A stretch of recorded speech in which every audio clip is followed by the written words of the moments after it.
he's not here. I think he's telecommuting in. I think so. That's something.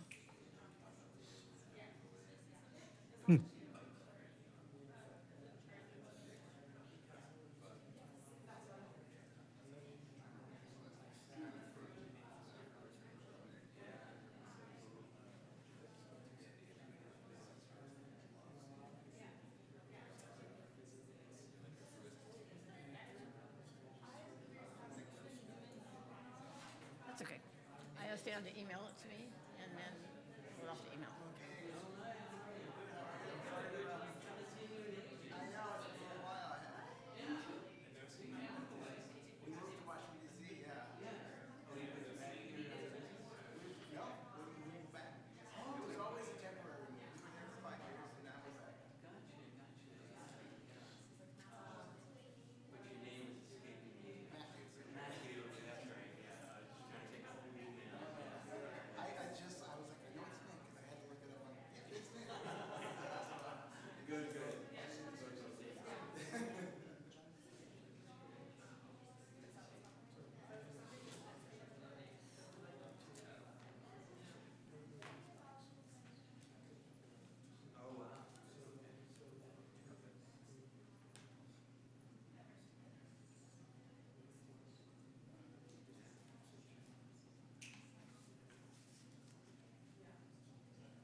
Yep, shields up.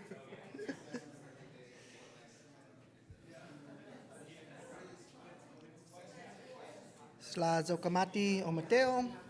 Welcome, Vice Mayor and council members. I call this regular meeting of the Albany City Council Council for February 18th, 2025. Councilmember Jordan, can you please read the land acknowledgement? Certainly, Mayor.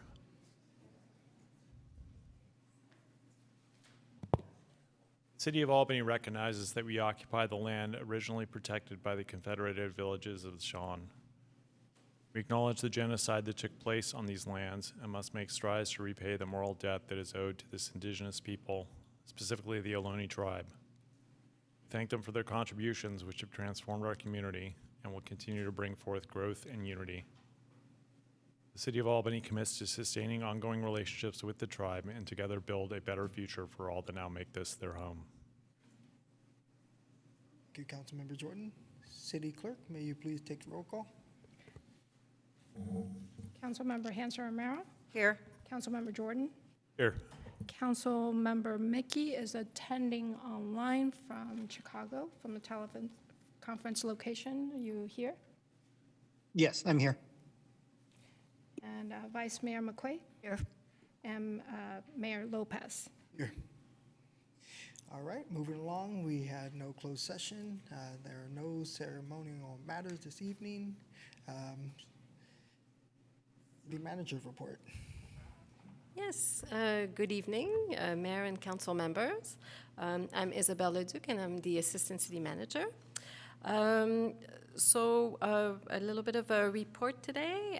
Sanctuary City banners are now displayed at City Hall and the Community Center to reaffirm its commitment to protecting the rights of all individuals in the community. Red cards from the Immigrant Legal Resource Center are a resource to provide information on people's rights. Red cards with translations in Spanish and Chinese are now available at city facilities, City Hall, the Albany Community Center, and the Albany Senior Center. We also have this information on our website in addition to these facilities. We want to remind folks to take our short survey, which aims to understand your satisfaction with city services and the quality of life in Albany. A link to the survey is available on our homepage, www.albanyca.org. The Friends of Albany Seniors hosted their annual pancake breakfast at the Albany Senior Center this weekend on February 8th. 2 weekends ago. Over 100 people attended, thanks to the Albany Fire Department for cooking at this event. At the Senior Center as well, on February 14th, the Recreation and Community Services Department hosted the annual paratransit workshop at the Albany Senior Center. This was an opportunity for attendees to learn about transportation services provided by the city, such as door-to-door shopping, day trips, and a taxi reimbursement program, as well as county paratransit programs. Albany Paratransit provides transportation alternatives to qualified Albany residents and to people with disabilities 18 years or over. The City of Albany Paratransit is funded with Measure BB funds administered by the Alameda County Transportation Commission, ACTC. During the workshop, outreach was made for the City of Albany's vacant seat on the ACTC Paratransit Advisory and Planning Committee, PAPCO. Finally, the Senior Center, in collaboration with AARP, is offering free tax preparation services until April 10th. Appointments are required and space is limited. To schedule an appointment, call the Senior Center at 510-524-9122, or stop by the facility at 846 Masonic Avenue during open hours, Monday through Friday, 8:30 to 5, to make your appointment. So this completes my report for tonight. Thank you very much. Do we have any questions or comments from the public, either here, online, or at an alternate location with Councilmember Mickey?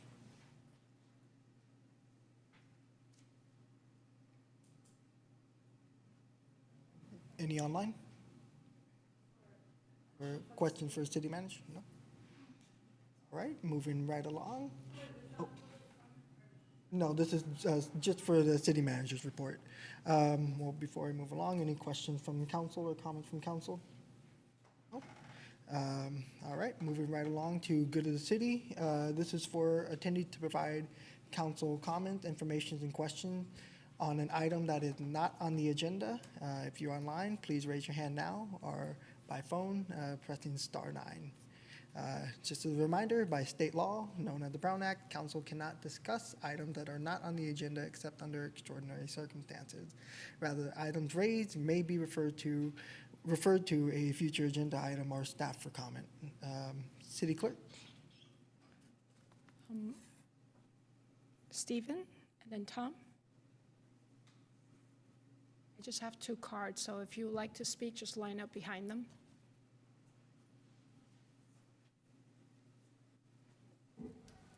Good evening. I'm Dr. Stephen Alpert. Tonight, yet again, I ask the council to justify why Albany follows only the minimum state mandate of notifying those within 300 feet of proposed new construction, regardless of project size, when in fact for years, other California municipalities have varied notification distances for different sized projects. Alerting only those within 300 feet is inappropriate for large multi-story projects which will impact all of Albany. Such is the case for the oversized 5-story mixed commercial residential modern box proposed for 1600 Solano Avenue, which if built will drastically alter the small-scale tree-lined character of Solano. Only 73 properties were alerted by postcards mailed 10 days before the first Planning and Zoning Commission hearing held in April of 2022. During the single June 22 meeting devoted to 1600 Solano, 43 individuals expressed legitimate concerns about the project, and then Vice Mayor Tiedemann noted the intensity of feelings expressed in forwarded emails.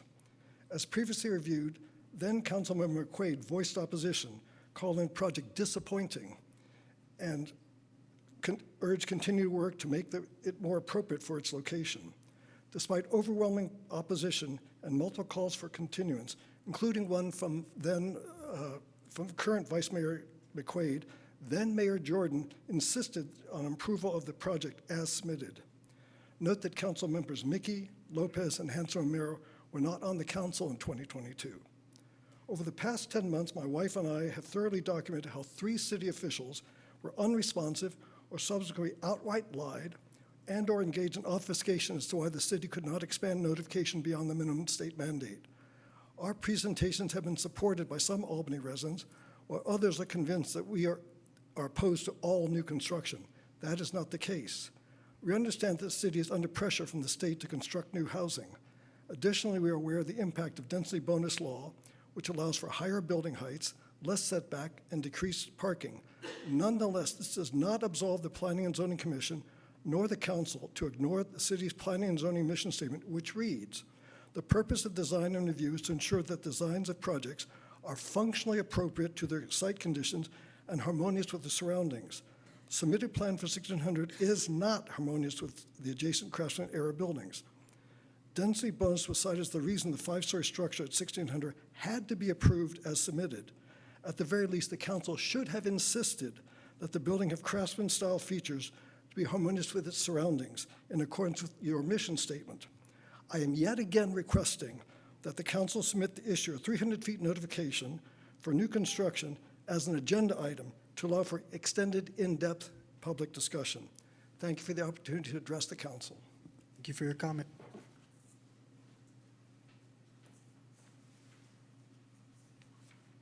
All right, thanks so much. Sorry, I didn't know about the cards. My name is Hilary Sardinas, and I am passionate about pollinators. You might have heard, but the monarch population this year is actually at the 2nd lowest level that it's ever been. And of course, I think you guys know that Albany Hill supports a population of overwintering monarchs, as does the Grove of Trees by Sprouts. And monarch conservation is also a goal of the Albany Hill Management Plan. And so I wanted to let you, Mr. Mayor, and also the council members know about this thing called the Mayor Monarch Pledge. So what it is an opportunity for the city to more fully commit itself to monarch conservation. And it has 3 simple steps. First is signing the pledge. And then in that pledge specifying 3 actions out of 30 that they offer on their website that we would take as a city. Then you would actually go through and take these actions and then report on those actions every year. And the actions can include a lot of different things. There's issuing a proclamation about monarch conservation, engaging with parks and recs and public works to plant and maintain monarch-friendly habitat, creating community art like we already have on the Hill to support monarchs. There's displaying educational signage, expanding the existing native plant ordinance to encourage more monarch nectar plants, encouraging people to remove tropical milkweed, or passing a resolution to protect monarch overwintering habitat. And that's just a few of them. Monarchs are really culturally and ecologically significant. They provide educational and inspirational opportunities to Albany residents, like my kids who are here today. They love seeing monarchs. So I have this letter that kind of outlines what the Mayor Monarch Pledge, kind of all the pieces that I just talked about, and it links her, you can go look at their website to find out more. The deadline to sign up is March 31st, so my hope is that this would be a topic on the agenda at one of the next few meetings, if that was something that's of interest. So I do hope you'll consider signing the pledge and continuing to take steps to support monarch butterfly conservation in our town.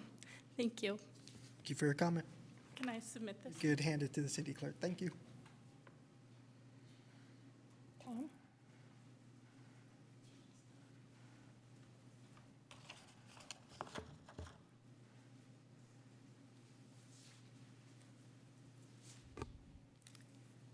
Hi, my name's Tom Stymack. I think we all kind of know each other here now. But I'm interested in the notification of separation of structures. In other words, how far away should somebody be notified of a major structure, let's say a 5-story structure? There's some new people here. Regarding my background, I've been in Albany for 40 plus years. I'm a state licensed geotechnical engineer, and I had, up until recently, a 20-year-old business here in town. But back on the notification distance, this 300 feet is, to put it in perspective, it's one block. That's it. So for me, I'm on Tulare Avenue is where I live. Ventura is the adjacent one. It's 300 feet from the center of Ventura to the center of Tulare. Well, you know, for the typical remodel or home project, that's not really an issue. We know everybody puts in new windows. They do maybe a second-story add-on or something like that. A 5-story add-on is fairly good size, let's face it, depending where you're looking and what it blocks. And the folks that live beyond the 1 block distance may or may not actually get notification. And truthfully, citizens of Albany, they come from old folks like me, younger folks, and those in between. And unless the news comes to their front door, they may not know what's going on. That's just the way it is. So my suggestion is that, and this is really just for an agenda item, and it kind of baffles me, the resistance of that, because it's kind of a simple thing to bring up and let's put it on the table. Do we need more than 1 block notification for a 5-story structure? I suppose if it was your house that's 1 block away, you would say, or 1.5 blocks, you might say, you know, maybe that's we ought to think about that. So again, I think I encourage you to, you know, reconsider your attitude about this, and say, well, let's talk about it. There's some, you know, conflicts of opinion here, but at least get it out there and talk about it. That's it. Thanks. Thank you for your comment.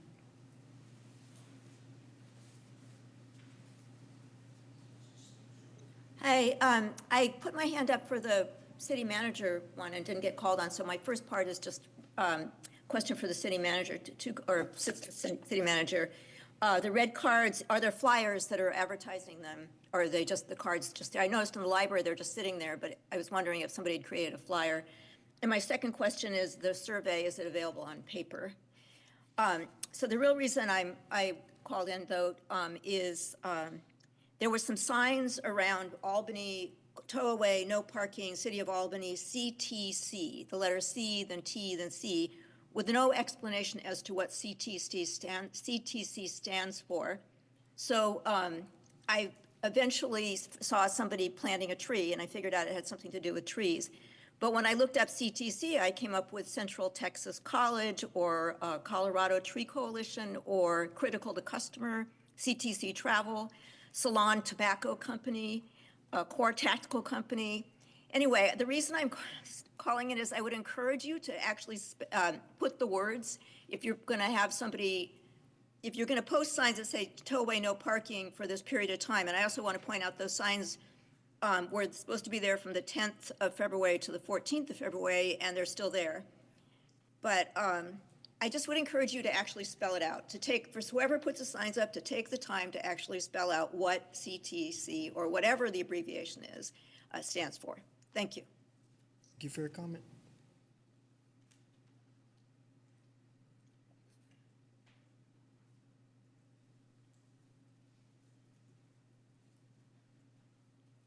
Good evening. This is Lucinda Young. I'm an Albany resident and also a member of the Albany Climate Action Coalition. But first, I want to thank you for the sanctuary city banners. I really appreciate that those are being posted, and I've heard a lot of concern in the community about publicizing our sanctuary city status. So I appreciate that. But the main reason I am calling in is a follow-up to the comment I made at last city council meeting regarding the 5 EV charging stations that City Council authorized for installation in 2021. And those charging stations were authorized for 4 locations: the library, the Ocean View parking lot, Civic Center parking lot, and Public Works parking lot. And as we all know, those have not happened. The City of Albany we have 1 EV charger behind the pizza restaurant, Little Star Pizza on Solano, and that is it. The city manager did indicate at last meeting that Public Works was going to be doing a feasibility study on the installation of public EV chargings. I would think that a feasibility study would have been done at the time that City Council authorized this installation. Perhaps an update is needed, but I'm hoping that we're not reinventing the wheel here. I also would strongly suggest that the sustainability staff and the climate action committee be involved in any kind of study on EV chargers for our city. I know there is a subcommittee on the climate action committee that specifically is looking at EV chargers. And EV chargers are a central part of our climate action and adaptation plan. So our very knowledgeable climate action committee, we've got a lot of expertise on that committee. It needs to be utilized. And we saw last year what happens when sustainability decisions are made without climate action committee, without sustainability not being part of it. We ended up with another gas parking enforcement vehicle when I think if sustainability staff had been able to provide information, we would most likely have an electric parking enforcement vehicle now. Thank you very much. Thank you for your comment.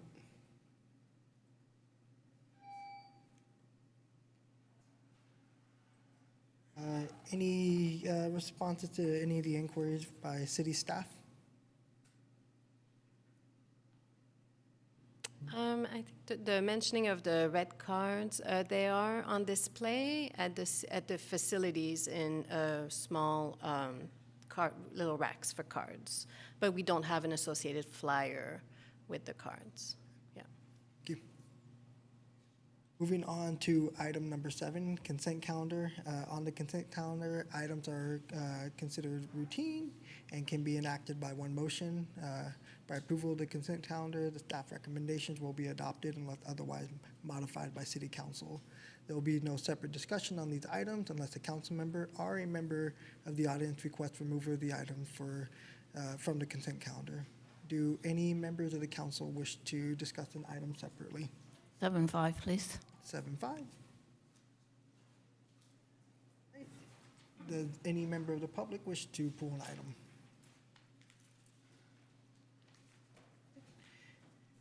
Pulling item 7.5, do we have any public comments on item 7.5?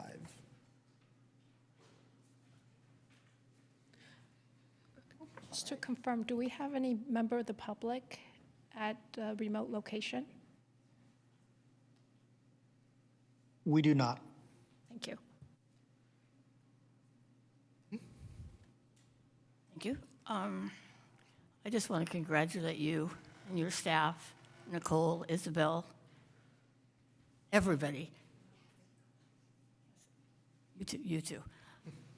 I know this has been a long, long process. I mean, I'm already back. That's how long it's been. I don't know. I am so excited about getting a clean audit with no findings and correcting the findings that were from last year. Thank you. That's all I wanted to say.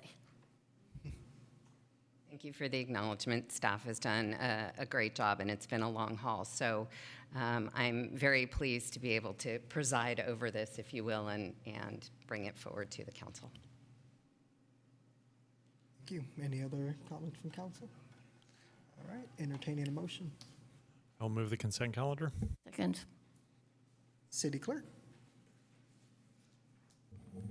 Vice Mayor McQuaid? Yes. Mayor Lopez, Yep.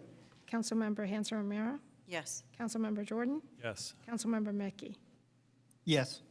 and the motion carries. Thank you. All right, now moving on to item number 8. I know this is why everyone in the room came here tonight, to hear our presentation on the fiscal 24-25 mid-year budget review. Thank you, Mayor and members of council. I'm Raina Schwartz, your finance director, and I am pleased to be here this evening to present you with the mid-year budget review for the current FY25 fiscal year. The good news, bottom line, is that things are going fine.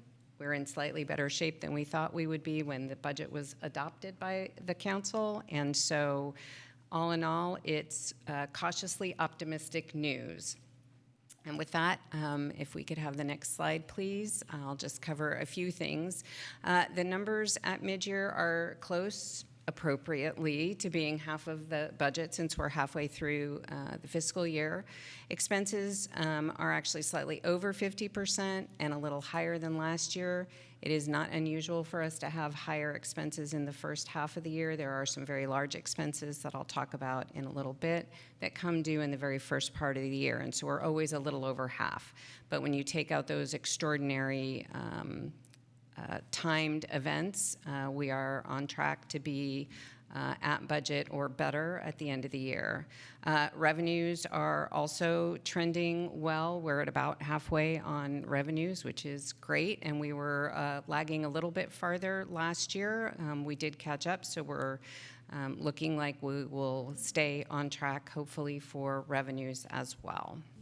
Next slide, please. Specifically on the revenue side, as you can see, generally speaking, we're on track. You can see some variability over time from last year through the budget adoption and a projected year-end result. So beginning with the mid-year budget and in the third quarter budget review, we do a projection of where we believe we will be at the end of the year based on experience so far to date, what's happening in the local economy, and other changes that we know have occurred during the fiscal year to give us a sense, are we on track for where we want to be toward the end of the fiscal year. Next slide, please. Current service charges. So there are a couple places where we do have some things of note. The revenues are trending higher in current service charges. This has been pretty consistent for a couple of years as we started to come out of the pandemic. What we're seeing are those revenue sources are still increasing for us, but they are not increasing as quickly as they have in past years. So what we're starting to see is some leveling out post-pandemic and gives us a sense of where we might end up on a more ongoing basis after the volatility that the last 4 or 5 years have really created for us. On the sales tax side, we have only received 4 months' worth of sales tax through December 2024. Not unusual. Sales tax is always delayed coming from the state.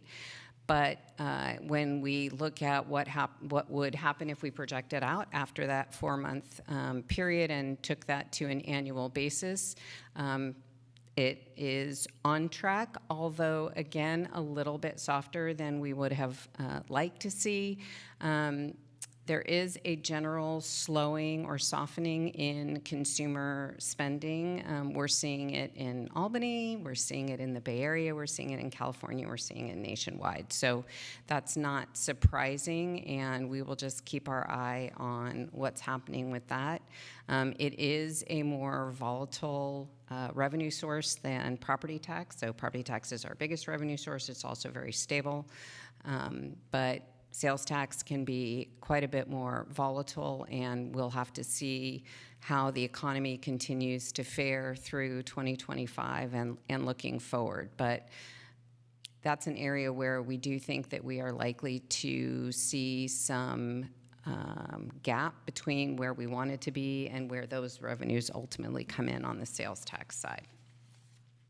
Switching to the expenditure side now, next slide. So there are a few areas where, as I mentioned, we do have large expenditures in the very first quarter of the year. Two of the biggest are the pension unfunded liability payment and the insurance premiums. Those all come due essentially July 1st. So it makes for a really big first quarter for us, but those then don't repeat throughout the rest of the year, which is helpful as we settle down payments on our regular ongoing expenses. This year we also had a one-time settlement. The total settlement was $1.5 million on the Lions Club suit that had been brought, and $500,000 had been set aside before, so there was a net increase in expenses of about $1 million. We will see whether that can be absorbed essentially within the budget. It will depend on how overall expenditures fare over the course of the fiscal year. If we do need to come back and make a recommendation regarding a budget adjustment to account for that, we will. At this point, it's a bit of a wait and see, but that was an extraordinary expense that will not repeat, and so it added to that very large first quarter that we already typically have.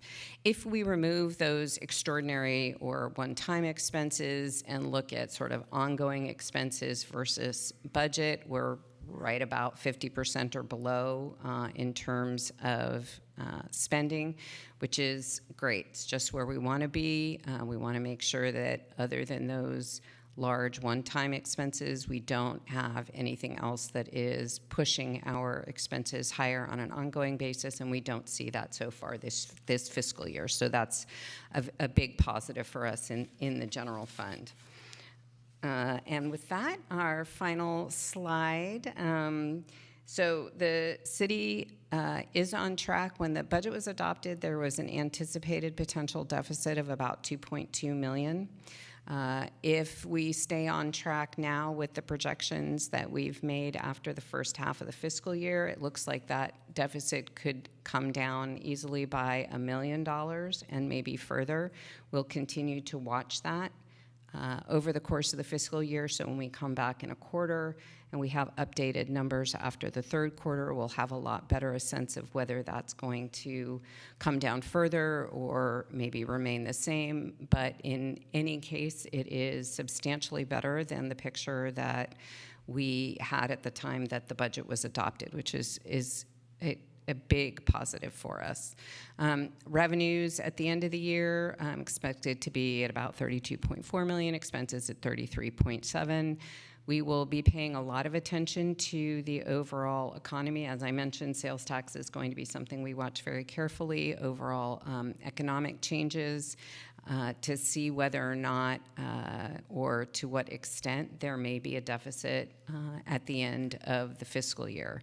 But the news is, as I mentioned, cautiously optimistic, and we are pleased that we appear to be on track for FY25, as we are also very much engaged in the preparation to bring forward a proposed two-year budget for fiscal years 26 and 27. So that will take up a lot of our time this spring, and our plan is to bring you a balanced budget. That's the goal. So stay tuned for proposed budget coming in a few months, which is hard to believe. And with that, I would be happy to answer any questions. Thank you, Director Swartz, for that presentation. Do we have any questions from council at this time? Thank you for that presentation.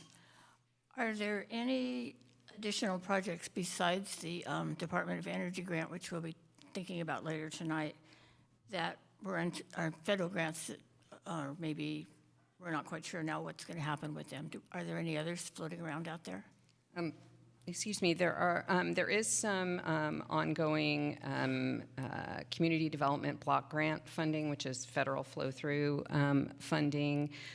So we will be working with each of the departments to just kind of keep our eye on that to see kind of what the outcome is of all of the changes at the federal level in terms of grant funding.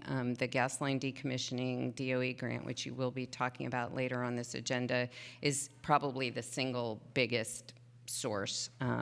There are some other federal pass-through funds, potentially on the transportation side, that we're also just watching to see how those play out. But finance has been talking to the departments about those and trying to ensure that we understand if there's anything we need to do to accommodate that in the current fiscal year. Thank you. Any other questions from council? Yeah, just following up on the Vice Mayor's question, particularly about the Community Development Block Grant funds. Some portion of those, or a lot of those, are typically used for some sort of capital spending, if I recall correctly, in which case, if we don't receive them, I don't think that's, I don't know what kind of consequence that is. Yeah.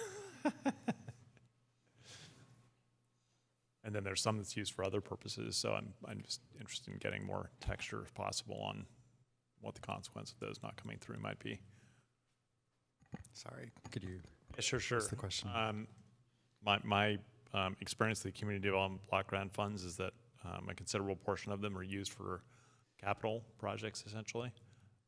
And so in that sense, maybe they defray projects that the city would otherwise undertake, or maybe not.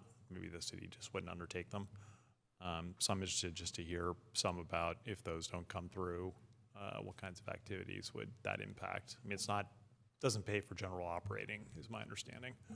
Correct. We have two primary programs that are funded with community development block grant funding. One is homeless outreach engagement work that has been ongoing for a number of years, funded with that. That's limited how much of across the funding through the urban counties, which is a collection of cities. There's a limit on how much that more programmatic funding can be spent amongst the cities, but generally we've been able to fund about $40,000, $45,000 towards that each year, and the remainder does go for capital that's generally been towards curb ramp upgrades in the city. Thank you. You mentioned the service charges have increased yet again. I presume there's some kind of concomitant increase in expense with those because they're paying for services the city's providing. So I don't know if you have any feel for every dollar of increase, how much of a new dollar goes out the door, paying for instructors of recreational classes and things of that nature.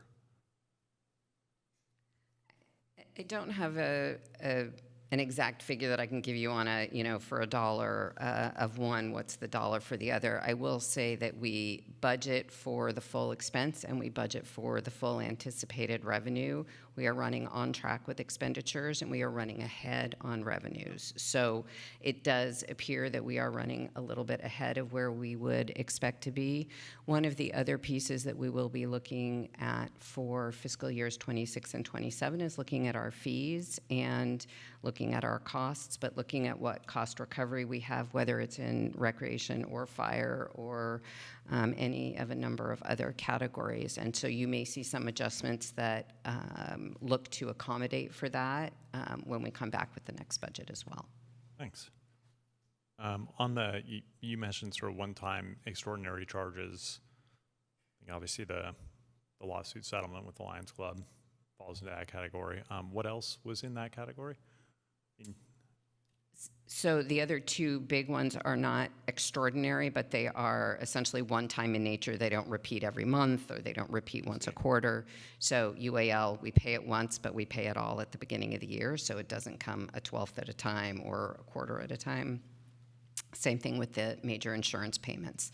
They come essentially one time a year. They act more like one-time expenditures, so we don't, you don't have to project, well, if you spent X amount in the first half, you're going to spend it again in the second half. We just say, okay, that's done for the year.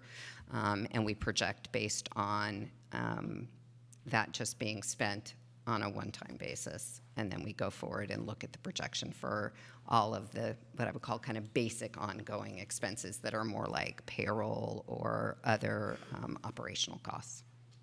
And then those would be payable again next year, obviously. So, I mean, they're not Oh, yes. one time in the sense of the Alliance settlement. Okay. I noticed that the soda or the sugar sweetened beverage tax revenue figure was put up on the relevant page on the website, and I don't mean to indicate that you would have this number at your hands, but it was a pretty substantial decrease for FY24 from FY23. And it was like a 1/3 decrease, so it went from 295K to under 200K. Yes. Is that, we have any indication if that's the 200K is more like what's happening this year again, or do we know? So if we look at the revenues that have been received so far this fiscal year and project that out, the total is probably still, we anticipate the total being closer to the 200,000 than the 300,000, but above the 199. Okay. That 199 did appear particularly low, and so we are doing some follow-up on our sugar sweetened beverage, the businesses that pay to us for that, to ensure that we're capturing everything we're supposed to be capturing, and we didn't have some surprise drop off with a particular company or not getting maybe new businesses if they came in and they would be captured under the SSB program. But it does appear that that has come down from the approximately 300,000 that it was sitting at for a few years. Not quite hopefully as low as the 200, but not much above the maybe 225, 230, which is about where we thought we would be before we saw that extraordinary decline. Yeah. I mean, that is the goal for the tax to extinguish itself, but Yes. a 1/3 decline in 1 year seems a little more than, and people probably have stopped drinking sugar sweetened beverages, so thank you. Sure. All right, seeing no additional questions from council, public comment? Anyone from the room?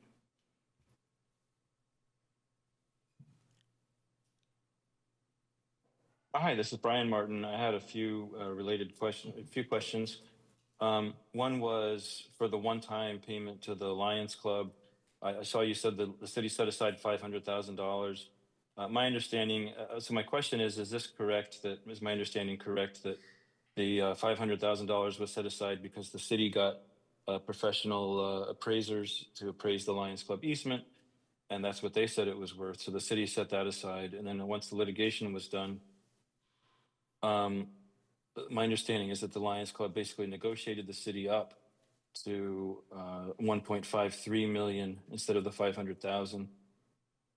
Is that correct as to where those dollar figures came from? I would note the Lions Club held a crab feed recently, so they're looking for more funds from the public. The 1.53 million, I think it's all from my taxes and the business's taxes in the city. Is any of it coming from like an insurance policy payout?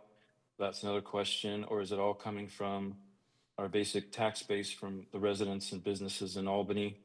And then they're holding other fundraisers. I guess they're strapped for cash. The 1.53, they must have given us a good deal because they still need more money. My other question is that Golden Gate Fields wasn't mentioned that I caught, and I was curious, it closed in June, so I don't think there's really I don't think it's earning any revenue, except I do see its parking lot is occasionally used by PG&E or something, and so maybe they're renting out like a tiny amount of revenue on their end. And so I was curious if you could help explain to us how much money the city is not seeing from different kinds of tax revenue. My understanding is just the fact that it's still owned by a private company means that we're still getting some sort of taxes, property taxes or something. So then the other question would be, what if a tax exempt company or agency, government agency, for example, a nonprofit, took it over tomorrow? What would be the impact on that? Which, like I said, we've already seen since June, they're not really, in business. So what was that impact versus if they got taken over by a tax exempt entity? Thank you. Thank you for your comment.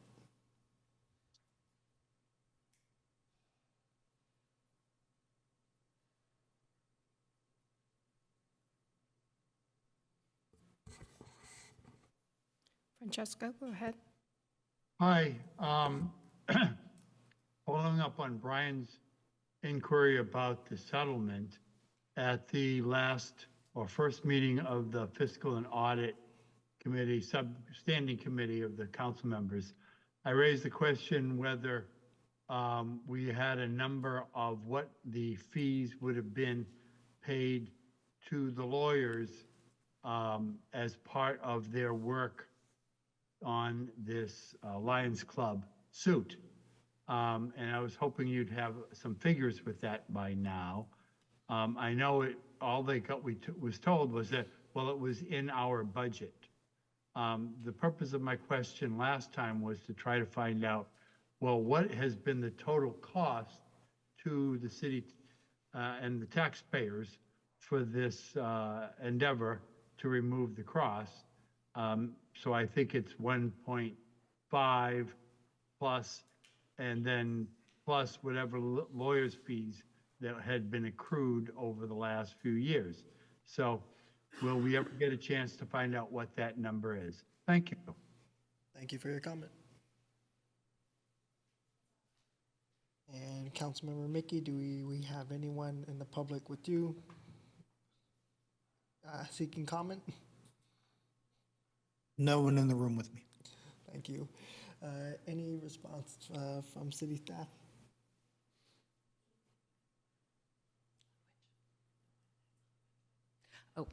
Yes, the Golden Gate Fields, the impact of the Golden Gate Fields closure is up on the city's website.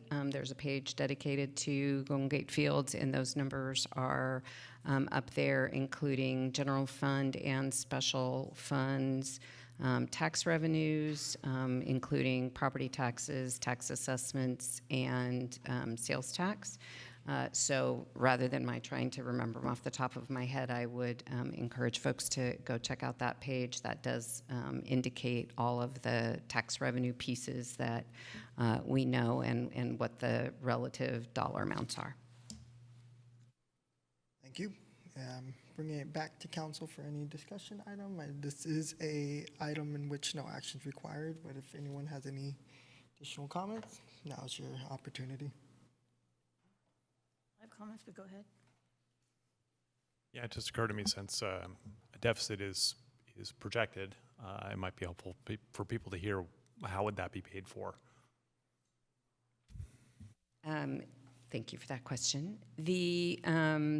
If the city ultimately takes in less revenue than we have expenses for fiscal year 25, the difference, whatever that final deficit might be, will come from the general fund balance. In the staff report before you this evening that you took action on your consent calendar for our annual comprehensive financial report, or ACFR as we call it, it identifies that if we are aware that with the adoption of the budget with the $2.2 million deficit, that we need to essentially hold that money aside as a potential need for general fund balance. And if we did that and our 25% reserve and met our 25% reserve policy, we're essentially at no new revenue available for programming, which is why there were no recommendations made on that. If the deficit does come down to $1 million rather than 2.2, so much the better. We do have funding available in our general fund balance to cover those costs, and it would not bring us below the 25% fund balance reserve policy that's in place. So we are in a relatively positive place in that we have money to pay for that deficit, to cover those costs if we need to, and it doesn't immediately dip into the 25% reserves that the council has set that policy to hold for even more extraordinary types of events should those occur. So it would come out of our fund balance, and we do have the funding available to cover that. Thank you. Councilmember McQuaid? I just want to make a few comments on sort of my thoughts on our financial position. These are really uncertain times, I think, for everybody, not just the city, but all of our residents, and basically uncertain times around the world. And as we navigate through these times, many in our community are understandably concerned about job and housing security, investments, and other financial challenges. Economists are anticipating continued cooling in customer spending, which could impact our sales revenues. Our pension costs, we know, are going to continue to rise. Future of fees for licenses and permits is uncertain, and that could lead to, coming from the decrease in building activity. So it's sort of more decline is what we could possibly be facing. Our city investments, like anyone else's, are not immune to this current volatile situation. Right now, we're facing a possibility of a $1.2 million deficit, but hopefully that won't come about, but we should be aware of it. And I think right now the only thing we're really certain of is that we're uncertain.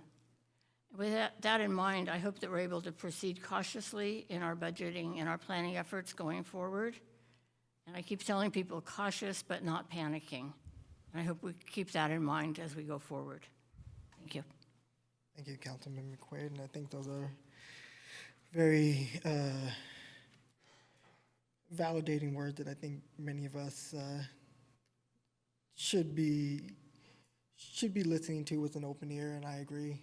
We are encountering some interesting times right now, and it's not lost on me, and I know it's not lost on folks here on council that our community is not insulated from the threats of job security and housing security, as mentioned by Councilmember McQuaid or Vice Mayor McQuaid, and that certainly does have a real impact on the revenues that our city is able to generate through various streams. And so thank you for reminding us to be mindful of that in the way we make decisions. That said, I'll just say thank you very much, Director Schwartz and the rest of the city staff, for providing our mid-year budget review and giving us a really solid, holistic view on what we're working with. I think it gives us a solid point on where we need to be in terms of stepping up to the challenge as elected leaders for this community. I guess before I close out this item, Councilmember Mickey, did you have any comments? I don't want to forget you over there. No comments to add. All right. Closing out item number 8. Thank you again. Moving on to item number 10. Unfinished business. We'll start with 10.1, the active transportation plan update and direction on Solano Ave, and I will pass it to city staff.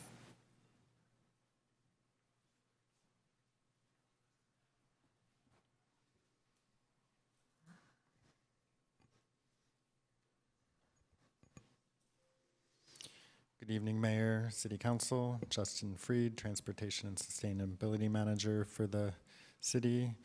Also representing the project team here tonight, Ben Matlaw, Associate Transportation Planner with the city. We have Pete Rusciti, and Jen Schreiber from the Parametrics on the consultant team, and Matthew Ridgway from Farron Piers also on the consultant team. Next slide. So since the project team kicked off the project in mid-July, we've met with AUSD and other stakeholders.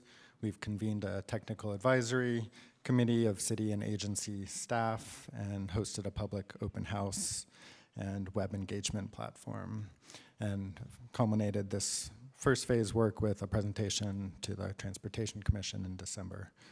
Meanwhile, the technical team has conducted its existing conditions review, which we'll cover here tonight. Next slide, please. We've collected public comments for 4 weeks via the project website and at the first public open house. Also solicited comments from Transportation Commission and several city departments. And overall, we've received over 700 comments on the existing conditions. Some of the main themes we heard from the community are that challenges very much remain in our active transportation system, particularly hearing feedback on intersections and school drop-off and pickup zones. Comments also centered around infrastructure needs such as pedestrian crossings, cycling infrastructure, lighting, and traffic calming. Next slide, please. So tonight we're here to present the draft goals and existing conditions analysis, which has been developed and refined throughout the engagement process for this first phase of the project. We're also seeking council direction on what analysis to prepare before bringing to council a discussion on the policy direction for Solano Avenue. And with that, I'll hand it over to the consultant team to present on the first 2 items.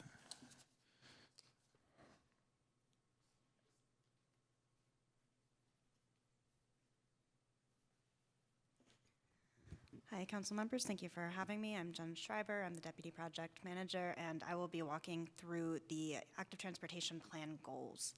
So active transportation can have many benefits, including benefits to the climate, to public health, equity, and to safety. And this Active Transportation Plan is in and of itself an implementing agent to achieve these desired benefits. So as such, the ATP goals are specifically focused on the development and maintenance of the active transportation network and its supporting policies. The goals that we'll be walking through in the next couple slides are centered around the 4 emphasis areas that you see here. And in a way, these broad goals really describe the ultimate condition that we'd like to see in our active transportation system. These goals reflect a lot of guidance, including the city's general plan, the climate action plan, the current ATP, as well as a review of recently adopted ATPs in other neighboring jurisdictions in California. And each goal, as we'll go into, also contains a number of potential policies and objectives. And these are sort of the how we will achieve these goals. The policies that are listed are sort of a sample. They'll be developed further during the next phase of the active transportation plan process. So they're not meant to be comprehensive, but we'll just be giving you an idea. So next slide, please. So the first goal is centered on access and connectivity, and the goal is to provide an active transportation network that encourages people of all ages and abilities to walk, bike, and roll to meet their daily needs, and this includes access to transit, work, school, commerce, and recreation. And potential objectives and policy areas really focus on not only local connectivity, but also regional connectivity. So developing a continuous interconnected system within the city, but also making sure that it connects to regional mobility as well. And also that it is context sensitive and provides resources for navigation, for example, wayfinding. Next slide, please. The next goal is around safety and comfort. So this is to design and maintain high quality facilities that provide a safe and comfortable place to walk, bike, and roll. And policies here, potential policies, really think about safety and comfort from many different angles. So this could be safety, so reducing the number of injuries and fatalities from people using active modes. It can also be focused on user comfort and experience, so focusing on things such as lighting, landscaping, and amenities as well. Next slide, please. The third goal is focused on equity. So this would be to ensure the needs of all users in project prioritization as well as development. And again, we're looking at equity through a few different lenses here. So potential objectives and policy areas would be to provide facilities for all users regardless of age, ability, socioeconomic status, or demographic background. This would also be to prioritize investments in areas with the highest needs, so equity priority communities or historically disadvantaged communities, both in Albany as well as ensuring connections to those communities in neighboring jurisdictions, as well as thinking about equity in terms of accessibility, so making sure that users with disabilities can use the facilities as well. Next slide, please. And then the final goal is around implementation and funding. And the goal is to allocate sufficient resources to implement active transportation projects and programs on an ongoing basis. And so a number of policies here include aligning the CIP, for example, and funding sources to prioritize ATP projects, incorporating the needs of active transportation users into transportation and development projects, and supporting infrastructure investments with sort of the other E's, so education, encouragement, enforcement, and evaluation to really look at things from a holistic perspective. Next slide, please. I will pass it on to Pete for existing conditions. Thank you, Jen and Justin, and good evening, members of the council. I'm going to cover existing conditions. We did a lot of technical analysis. We received a lot of great input from stakeholders across the board. So I'm going to cover this at a very high level. Your agenda packets include a staff report as well as the existing conditions technical memo that we developed. It goes into more detail about this. And then if there's more desire to get into the weeds, we certainly can talk about it now. And if we get too deep into the weeds and want to get really technical, we'd be happy to have kind of a workshop session with whoever would like to join so we can dig into the data more.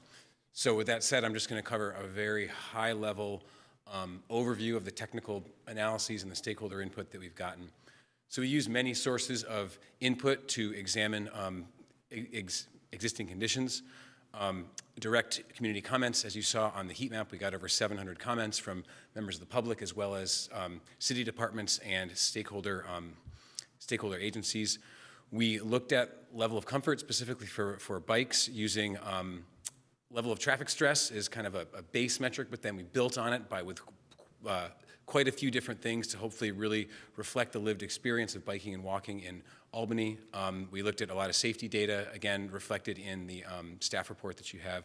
And as I mentioned, we've got a lot of input from city departments as well as our technical advisory committee, which consists of the neighboring cities and some of the regional agencies that weigh in on this plan. Next slide, please. Okay, so first we want to get the lay of the land. What you see here is the currently approved bicycle network, which was part of the city's active transportation plan that was adopted in 2012, was most recently updated in 2019. All those different colors there, and I hope the colors show through fairly well. In your agenda packet, it goes over what an example of each of those types of facilities are. Essentially, you've got separated bikeways, striped bike lanes, down to shared use facilities such as bike boulevards and bike routes. The solid lines show things that are already constructed. The dash lines show items that were planned in the approved network in 2012 but have not been constructed yet. Next slide, please. This right here shows what's actually built out there today. And so again, taking the dash lines away and just looking at the currently designated bicycle facilities. Next slide, please. And so then for the bike side, we really wanted to try to understand what is the lived experience like walking, biking, and rolling, but specifically for this biking and rolling in Albany. And so we began with an accepted metric called level of traffic stress, and we've added on additional items to it to enhance that and to really try to capture the lived experience a little bit better. So again, there's a whole table of factors that are in your agenda packet, but it looked at things like the vehicle speed of the street, the number of vehicle lanes, the vehicle volumes, the presence of medians, I'm trying to think of some other ones off the top of my head. Unfortunately, I don't have them written down, but quite a few items. And then what we really did is we took all that quantitative analysis and then we brought it to the community and to the TAC and to the Transportation Commission to really kind of ground truth it and understand how well does it really reflect, do these quantitative measures reflect the lived experience? And so then we got a lot of input and that helped us break this down even a little bit farther. So what you see here are 5 different ratings. starting from the highest comfort, it's the darkest green, and that would indicate a bikeway that is suitable for all ages and abilities, all the way down to very low comfort that you see in red, which is really largely a car-dominated street that's really only for the strong and fearless bike riders. And if you go to the next slide, we'll see what our data showed. And again, this is a combination of quantitative data combined with a lot of input that we received and additional enhancements that we made to, again, better reflect the lived experience in Albany. So what you can see is kind of all different colors there. The highest comfort facilities in the kind of the brightest green, the darkest green are the Ohlone Greenway, the Buchanan Street cycle track, and a couple other facilities that are fully separated from vehicle traffic. As you kind of go down the list, you can see the facilities become less and less suitable, and you kind of require a more advanced rider, a more fearless rider. And as you might expect, some of the streets like San Pablo Avenue really are very low comfort. They don't have any specifically designated bicycle facilities, and they currently prioritize the movement of motorized vehicles more so. But what the city's really tried to do is to develop a bikeway network that, with the exception of a couple of those streets, can get everyone where they need to be. And so what we want to look at here is, where does this bikeway network serve our needs, and where does it need to be improved? And if we go to the next slide, we drill down just a little bit more. We're looking at what is on the current bike network. So what is currently part of this, the street segments that are currently part of the city's bicycle network, and what are the comfort levels there? So that really is one of the first places we want to look, is what is the designated bikeway network, and how do the comfort levels stack up there? And so what you see here is, again, a mix of colors, although overall the city's designated bicycle network is in pretty good shape, but very few are at that highest comfort level. Again, just the separated bikeways. What you also see on this map are some black dots, and what those black dots indicate are the intersections that we've heard about that need, that could use extra assistance, let's say, in terms of making them higher comfort. A lot of the metrics that we use to evaluate comfort are based on looking at segments, and when you get to the intersection, all that can break down if you can't get through the intersection in a way that's comfortable. So we looked at intersections with safety issues based on the safety data. We looked at intersections that we heard about from the public comments, like you saw on that heat map. And then we also looked at ones where you've got a bikeway that maybe you're, say, running on some of these north-south streets, but that when it gets to a point where it crosses a busier street, there's no real control to make the busier streets stop. And so a lot of those, especially on Adams and Keynes, those north-south, that's where you're on a bikeway that may be pretty good, but then you get to that stop sign and you have to cross a really busy street. And that's something that we heard from quite a few folks is, takes an otherwise comfortable bikeway and at those intersection points makes it a lot less comfortable. So again, that was a lot of data. We'd be happy to go into the details on any of those. Again, I would like to remind the council that the real purpose here is to figure out where are we doing pretty good, where do we want to get more done, and then how do we want to prioritize these things as we move forward when we want to build out the network that we want the city to have. So if we'll go to the next slide, please. Turning a little bit toward the pedestrian side.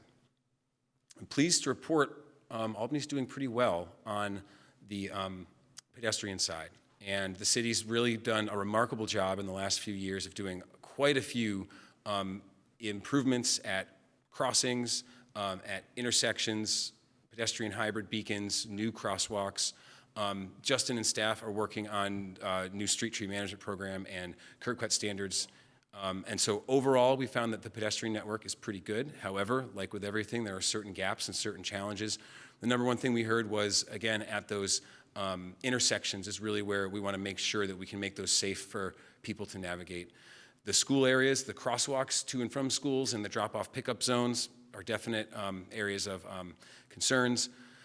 Inadequate lighting in certain areas, vehicles speeding and not yielding in certain areas, and then, again, certain gaps in the network as well in terms of the sidewalks or the ability to get across a certain facility. If we'll go to the next slide.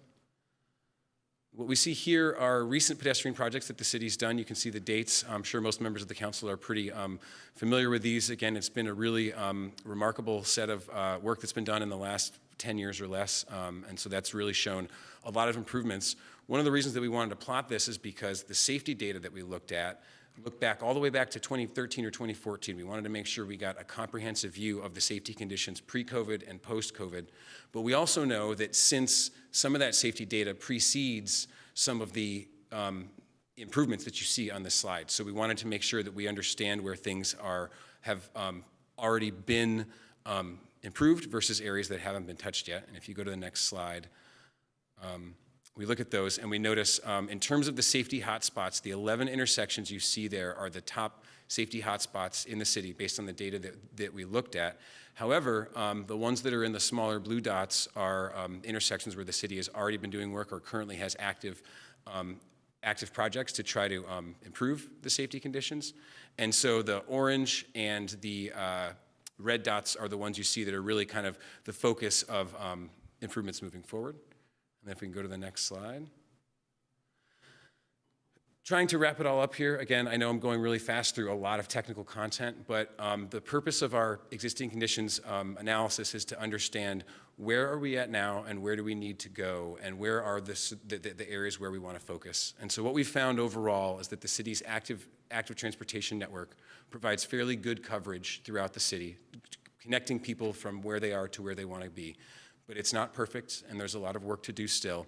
The specific gaps and challenges and areas that we saw that we would like to turn to and focus on in the plan moving forward are the ones that you see listed here. So the collision hotspot locations where work has not yet been done. Those north-south streets where we see, especially on the bike boulevards, which are shared use with autos, to make those as comfortable as we can. The east-west connections, which we're going to talk about a little bit more, including Solano Avenue, the school zones, the commercial zones, where again there's a lot of interaction between modes and a lack of comfort in certain areas there. Intersections, those stop-controlled ones, and then finally we also want to make sure that, especially in terms of policies, that we address micromobility and personal electric vehicles, which is a new field that a lot of cities are currently trying to deal with, and we have some policy ideas for that as well. So that was a whole bunch, and I know that we covered a lot, and we'll be happy to dig into it when we discuss or have questions. If you can go to the next slide. Oh, is there a next slide? There we go. One of the things that we want to focus in on, like I mentioned, is the east-west connections, and you see the major east-west boulevards listed there, and we want to make sure that we come up with access solutions to enable comfortable east-west access for all users. Specifically for Solano Avenue, I'm going to turn it back over to city staff, and they're going to get a little bit more into some of the direction we're seeking tonight on that. Thank you. Thanks, Pete. So as Pete alluded to, one key element for those east-west connections is analysis regarding Solano Avenue, and we know this is a big topic. The Solano Avenue Complete Street Study was accepted by Council in 2019 with the direction to evaluate bicycle safety improvements for Solano Avenue as part of this active transportation plan update. At the same time, the city is committed to upgrading curb ramps between Masonic and Tulare by December 2029 as part of an ADA settlement agreement. So the earlier staff can receive policy direction, the earlier we can advance design and funding planning for capital improvements on Solano Avenue. Depending on timing and the design direction from council and funding, additional project elements can be evaluated in conjunction with a capital project to deliver accessible curb ramps. But we're seeking direction tonight really on what information council would like to have that discussion. Next slide, please. So underway based on the active transportation plan priorities discussion that we had with council before initiating the project. We are already doing some parking analysis for both the Solano Complete Street Study and recent legislative changes regarding daylighting and that kind of information, as well as the alternative that was discussed towards the end of the Complete Street Study. We're also, as part of our preparation to update the capital improvement plan, starting to do rough order of magnitude cost estimate work for both of those alternatives. We expect to have those two pieces of information complete in approximately 2 to 3 months. But there are a number of additional elements that have been raised in prior discussions at Council, both during the Solano Complete Street Study preparation and the acceptance of that study, as well as during that priority setting discussion for the ATP. And we're seeking direction to help focus our phase 2 of the active transportation plan project and map out when and we bring discussion for policy direction on Solano Avenue. So some of the elements to talk through briefly, I mentioned the first two that are underway. Data may be available through our economic development data tools to prepare a preliminary travel and market analysis for the corridor, which was a topic of discussion in that priority setting discussion. This would primarily require additional staff time, but would not be expected to add to the timeline for our council discussion. The other big piece would be whether council is seeking additional design options to be evaluated, as we would have potential budget as part of our active transportation plan phase 2, but we're trying to calibrate how much of that analysis we should focus on Solano Avenue to look at additional options beyond what was part of the complete street study or that additional alternative that was discussed through that process versus those other east-west connections, those other focus areas that Pete just talked through. This one would potentially be within or partially within the scope that we already have within our active transportation plan, but would mean we would bring this discussion several months later to council for direction on Solano Avenue. And then the final element that was discussed mostly in the complete street study was looking at back and angle parking and having a demonstration of that. We've mapped out 2 permutations of that. One that would be a 1-day, this is what it looks like demonstration, which is quicker and lower cost to design and install. The other that was discussed was a 6 to 12 month demonstration where folks have time to really try and get used to it, but this would be a different level of project and really different timeline for getting information from that demonstration to inform a council discussion. So with that, next steps, one more slide, please. We're looking to wrap up phase 1, presented to you the goals and existing conditions analysis and really move into this next phase. And we're seeking council direction on analysis for Solano Avenue, and that's also helping us to scope the phase 2 active transportation plan work that we are planning to begin. With that, I will thank you and open it up for council questions. Thank you very much for the report. Any questions from council?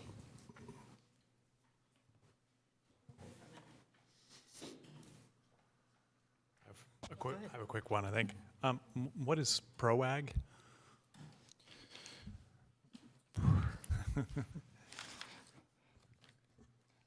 Public right-of-way accessibility guidelines.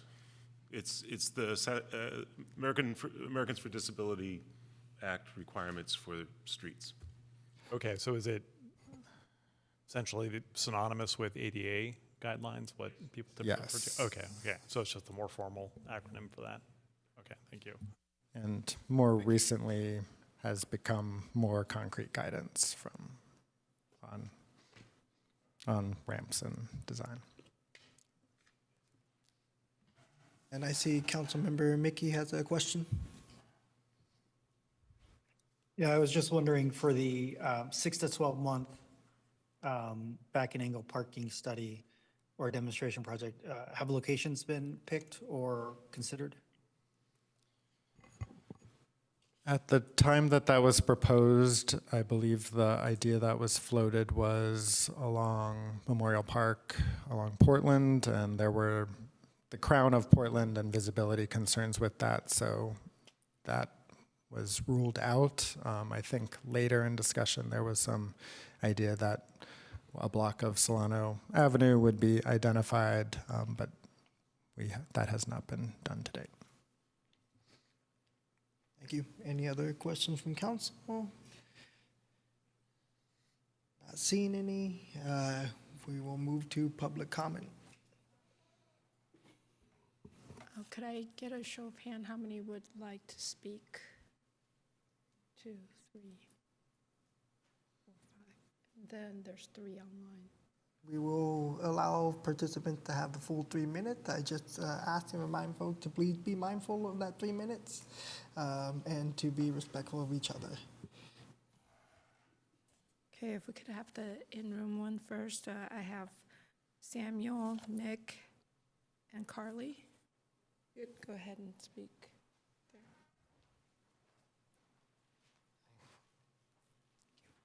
Go ahead. Hello, my name is Samuel Joseph Destin. I'm an Albany High School senior, and I'm an avid walker. First, I'd like to say thank you for everyone who's worked on this project.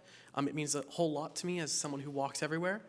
I just wanted to bring up some concerns as a pedestrian that I've had with some of the streets, specifically Marin Avenue, which I walk on Pomona going across Marin. And as a pedestrian, I've had major safety concerns. There have been bumper-to-bumper stops starting at Masonic going all the way to Santa Fe, which means that I can't walk to school in the morning. I can't walk home at night after I'm walking home from rehearsals, after I do theater. I've had major difficulties attempting to get from one side of Albany to the other. I live around Marin Elementary School, and I've had major issues with that. I've had issues with the Santa Fe Street near Marin Elementary School just because it's a bit dark. I've personally almost been hit on Pomona walking to school. I've been nearly hit at least 5 times. I've had major issues with that. I've also had friends complain to me personally about San Pablo Avenue and attempting to cross it from one side to the other side. We've also had issues as like friends going to Nations. We've had issues late at night trying to cross the road, which I understand is not part of Albany, but still, it still holds that the parts of Albany in San Pablo, on San Pablo, have had some major safety concerns, at least lodged to me. I was just hoping to get some clarity if there would be any plans relating to improving crossroads going on, like Pomona Avenue specifically, as a pedestrian. But thank you so much for all the work you've been doing.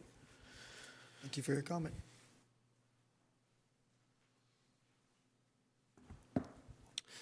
Good evening, Mayor, Council, Nick Pilch representing Albany Strollers and Rollers. We did send a letter early yesterday evening. Unfortunately, it does not appear in the public comment record. I will resend it. However, at least I know at least one of the council members did receive it, so I'm hoping all of you received it as well. I won't read the letters, not time enough to do that in any case, but I'll outline some of the important points. Our comments focused on a few areas. With regard to current conditions, we don't believe any of the side streets can be labeled high comfort, which means suitable for most ages and abilities. We ask that they be downgraded to medium comfort. Regarding Solano Avenue, we support including significant improvements to Solano Avenue in the ATP. There was a previous study that staff already referenced for active transportation and other improvements on Solano Avenue. We support all the pedestrian improvements outlined in that study, including such things as widening sidewalks, bulb outs, bringing curb cuts up to standards, etc. And we also believe that updating lighting is extremely important for pedestrians and all other active transportation users so that they all may be seen by each other and especially by motor vehicle drivers at night. Intersection lighting is especially important for pedestrians using crosswalks. Any upgrades to Solano Avenue, finally, must include bicycling facilities for people of all ages and abilities. A previous study for Solano Avenue upgrades failed to provide any upgrades for the safety of bicyclists. For that reason, that study was put on the shelf, and I was part of the council that put that study on the shelf. In fact, there was, when we put that study on the shelf, we passed Resolution 2019-69, and I'll read an excerpt of it. And that excerpt says, "Be it further resolved that the Albany City Council direct Traffic and Safety Commission and staff to evaluate and report back regarding bicycle safety improvements for Solano Avenue as part of an update to the active transportation plan and any further developments of the concepts in this study." So previous council has directed you to study much better bicycle facilities on Solano Avenue. Thank you for your time. Thank you for your comment.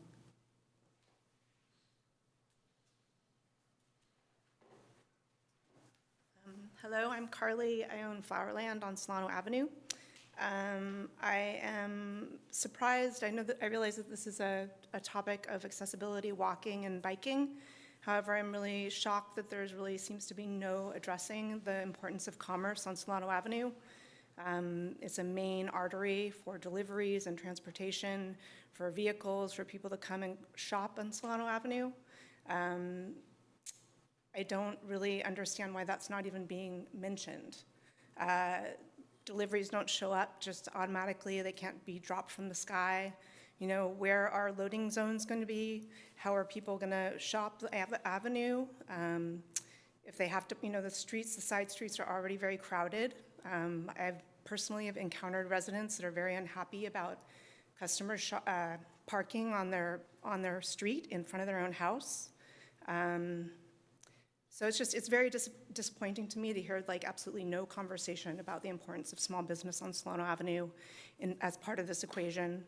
I'm not anti-bike by any means, but I do think that sacrificing that much parking and just brushing it aside as though it doesn't matter is not a solution. You know, we had a big event at Flowerland I'm a terrible public speaker. So we had a big event during Christmas holiday season, and this parking on the side streets was backed up for blocks and blocks. And that was just one event happening at Flowerland, and I can only imagine what would happen if the street lost all that parking. I also wonder how the deliveries would operate. You know, Flowerland gets a lot of deliveries on the street. It's been there since 1947. There's sort of a history of the city not addressing some things that are important topics, like, you know, someone decided that they needed a accessibility parking spot in front of Flowerland, which I completely understand. However, it was put right at the loading zone, so now we're put in the position of having, you know, customers yell at us and get upset at us because we're blocking the disability parking, and it's like where deliveries have been coming for the last however many years. So, you know, there's a ton of restaurants, businesses, deliveries, like, are people, like all those delivery drivers, the people that have to use Solano to drive, like what about what they need? You know, the fact of the matter is that cars are still an important part of the way things function. And I would just like to hear a little more consideration. You know, sales tax is a big part of the picture too. Like, you know, is that just gonna be brushed aside? It's not important in this conversation. Thank you. Thank you for your comment. Ian, and if there's anybody else in the room that would like to speak, just line up.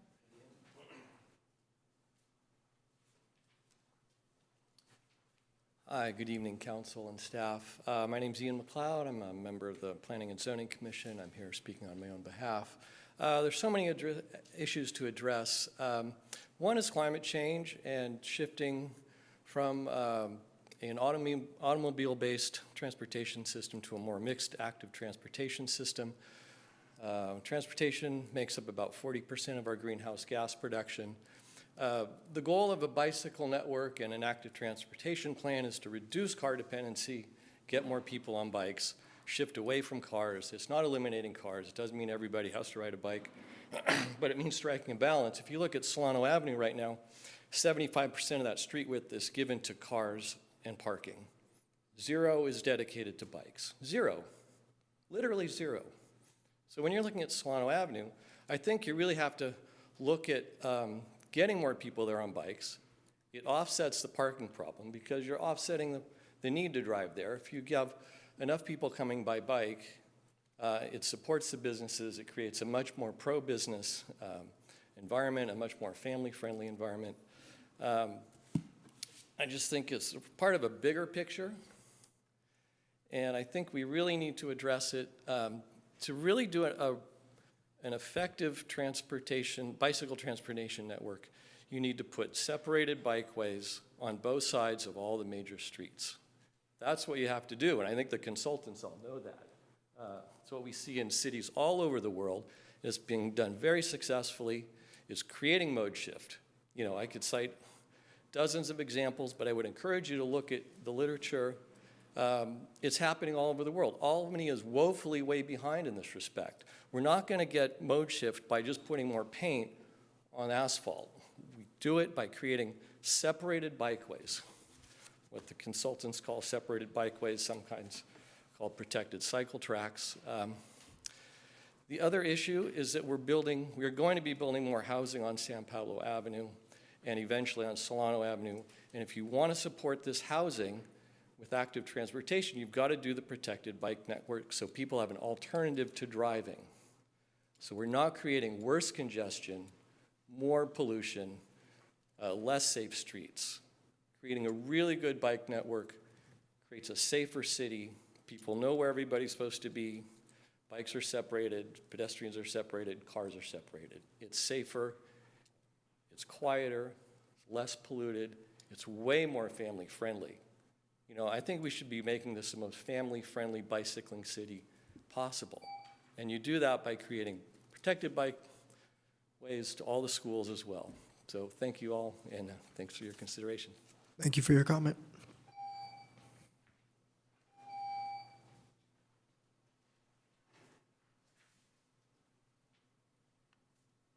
Good evening. Ken McCroskey.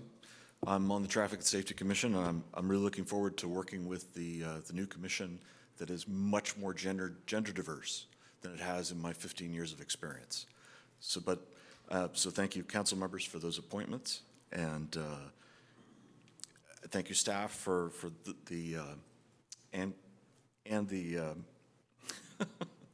sorry, I'm not rolling real well today.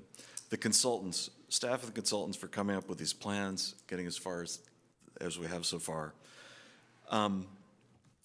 Speaking for myself, I'm not going to address walking. A previous speaker talked a lot about that. I'm going to let that stand. I want to say that folks who want all modes of transportation addressed on Solano Avenue love Solano Avenue. We want to go there. We want it to thrive. We want to see businesses prosper, and we want to shop there. There are easy ways to get to Solano Avenue and low-stress ways, but there aren't easy ways to get along Solano Avenue with bicycles, unless you go on the sidewalk, and we don't want that because then you're conflicting with the pedestrians. So we need other options.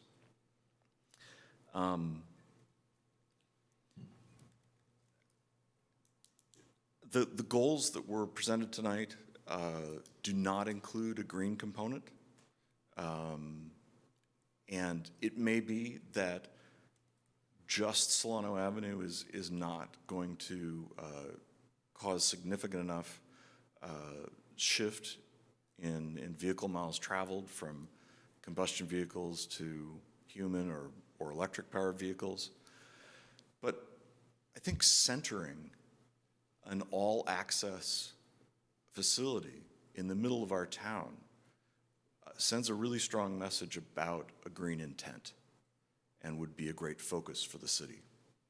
So I'd like to see something in the goals about climate change and our climate goals. I want to apologize to some of my fellow advocates, but I would say that back-in-angle parking has been a major impediment to some of our plans for a long time. For me, that would be lower priority. Sounds like it's going to take a long time. I'm not sure that's time and money well spent when we're up against some deadlines and some potential other funding issues. So respectively, please authorize study of additional bike and ped safety improvement options for Solano Avenue. Thank you. Thank you for your comment.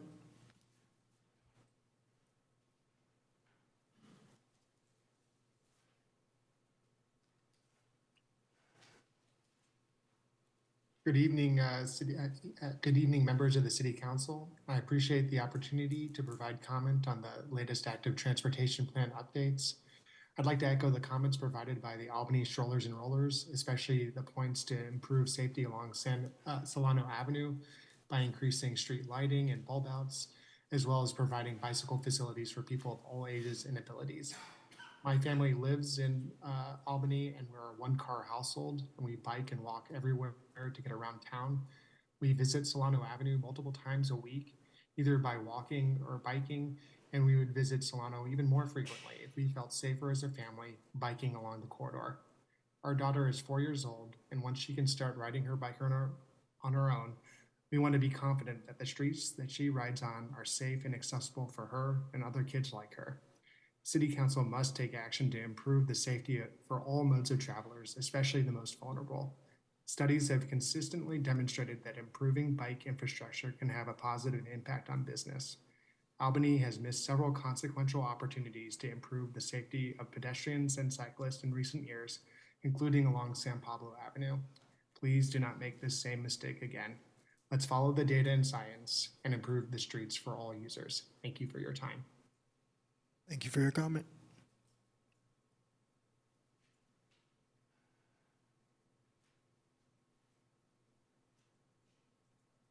Hi, this is Francesco Papalia. I've lived a half block from Solano Avenue for 37 years. And I've driven up it, I've biked up it, I've walked up it countless times. And now I'm trying to imagine how we're going to fit an AC transit bus, passenger cars, large delivery trucks, small delivery trucks, parking spaces, food delivery pickup vehicles, all together on this place, along with the significant bulb outs that currently exists, the public parklets, and the private dining parklets. And now this proposal to add protected bike lanes. It would be a design miracle to make that all work without eliminating how many parking spaces. How can you have a report that says we're going to considering doing this project without actually telling us, like Carly from Flowerland asked, what about the parking? Customers come from outside of Albany to shop, go to the dentist, go to the doctor, do all the different things that they want to do in Solano Avenue. It's just not the people who live within our 1 square mile. And Solano Avenue is partly somewhat level, but a lot of it is very steep. So none of the steepness of Solano was never really addressed when you have this flat plan. So you're going to have dedicated bicycle lanes that will be somehow compatible with all the different modes of transportation that I just talked about. So going further, in every report, I believe it's important that the total number of existing parking spaces before we put in the parklets, the total number of parking after, and then what would be left after a bike lanes. And finally, I would hope that the city council members would do their own studies with the businesses and actually talk with them to see how they feel about how it will affect their businesses. Because that's the true scientific input that what will happen if you actually talk to the business owners. Thank you for your comment.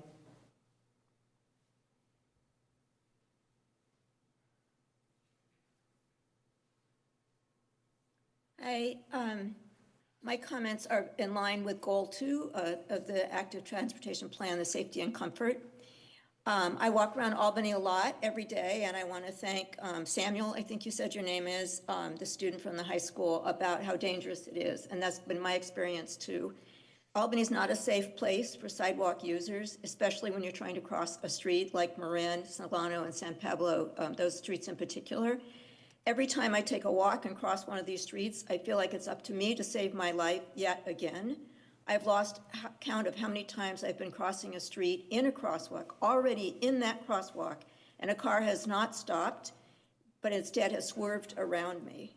This happens with stop signs on various streets, including Washington Avenue, where I live nearby. They literally swerve around me. Yesterday, I was crossing San Pablo going west.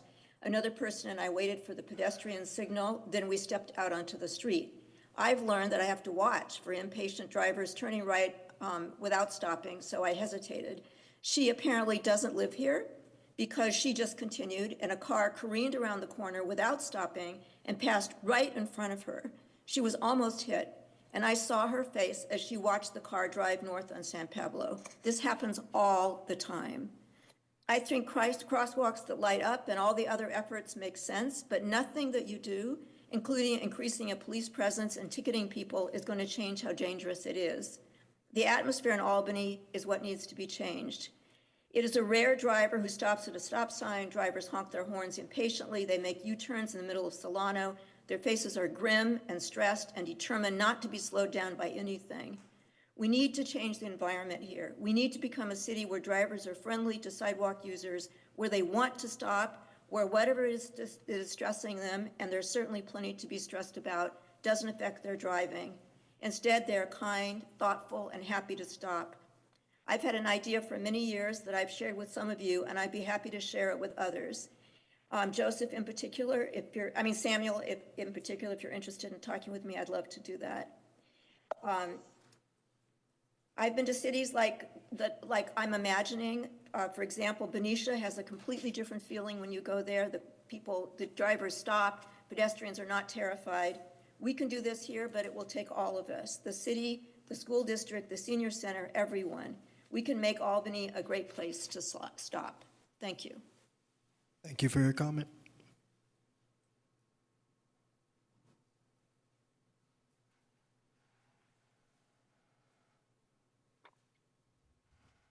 I'm David Danby, and I'm here tonight as a pedestrian. Over the past 5 years or so, I've been walking more around Albany, and it is not easy. I hope the active transportation plan will deal with some of the issues I'm about to comment on. Many curb cuts are still not upgraded to current standards, routing pedestrians diagonally into the intersections rather into the crosswalks.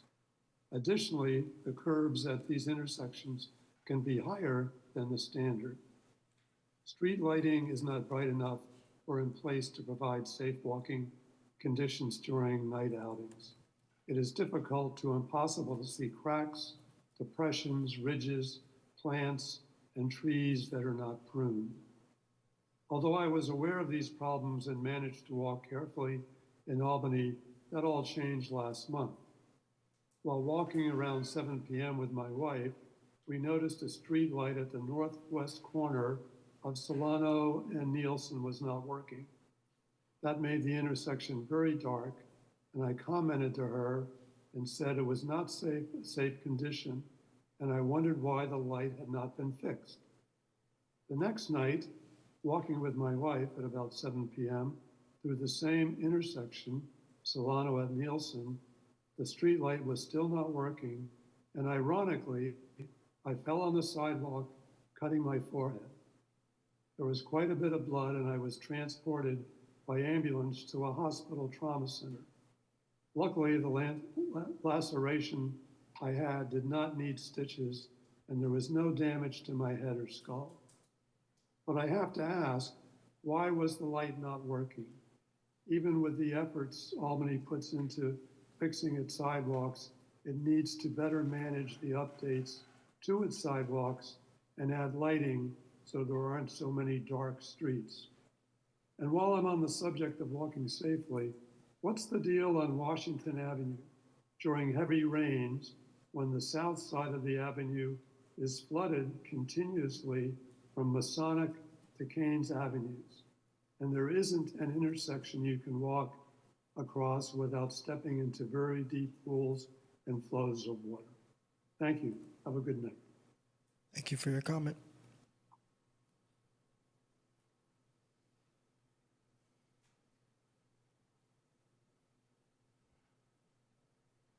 Hi, my name is Will Hale. I just also wanted to agree with Carly and Francesca that we really want to keep Solano Avenue as a destination for those out of town.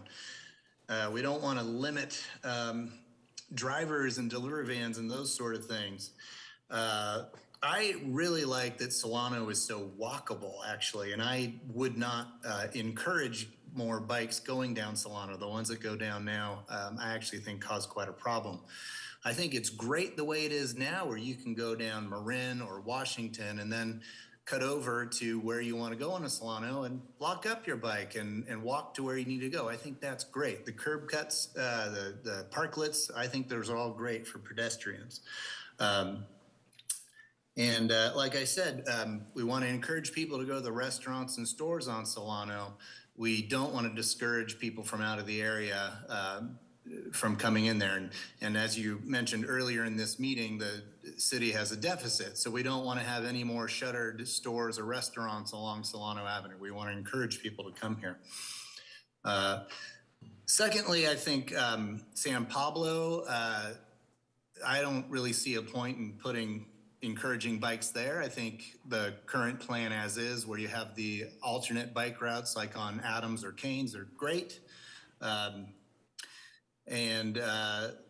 Really quick, the third thing, back-in parking seems silly. Just from a logical point, if you're driving down the road, currently you can pull into an angled parking space and you're not stopping the flow of traffic. If you have to stop to back in, that's gonna kind of muck up the flow of traffic on Solano. Whereas currently I can pull right into a slot and then I can wait for a break in the traffic to back out. That won't be the case with this back-end parking. You're gonna have to, every time you park, you're gonna have to stop the traffic if there's a car behind you. Thank you. Thank you for your comment.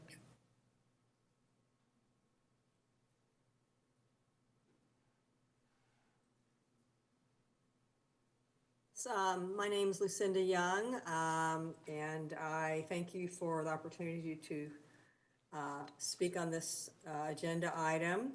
I want to echo the insightful comments made by Ian McLeod earlier. I have been an Albany resident for about 17 years now, and my primary mode of transportation is bicycle. My family, we are a one-car household, and we're able to get along with one car because of bicycling. And one of the primary reasons I bicycle is economic reasons. And I don't think that's discussed enough. There are some real equity issues around providing the safe bicycle facilities in our community. Owning a car is expensive.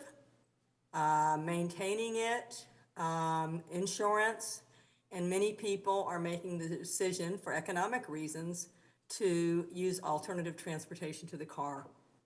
The lack of safe facilities on Solano Avenue is a real impediment to patronizing businesses on Solano Avenue. And it should not, cyclists should not be required to bicycle on Marin and then walk to whatever business that they're going to on Solano. That's extremely time consuming and really not fair. And I know our city is behind a lot of our neighboring cities in updating its cycling facilities on Solano to the complete street standards. So I will also want to just address the climate issues. The city passed a climate emergency declaration last year. Our climate action and adaptation plan calls for a 20% reduction in vehicle miles traveled. So making a safe bicycle facilities on Solano Avenue is really essential for our climate action and adaptation plan and to support the climate emergency plan, climate emergency declaration. And there's been a couple suggestions by other speakers that anyone who lives outside Albany, in order to do business in Albany, they've got to drive. I just want to mention, I bicycle, e-bike to Oakland several times a week. I did it today to do business in Oakland. So I don't think that assumption should be made. Thank you very much. Thank you for your comment.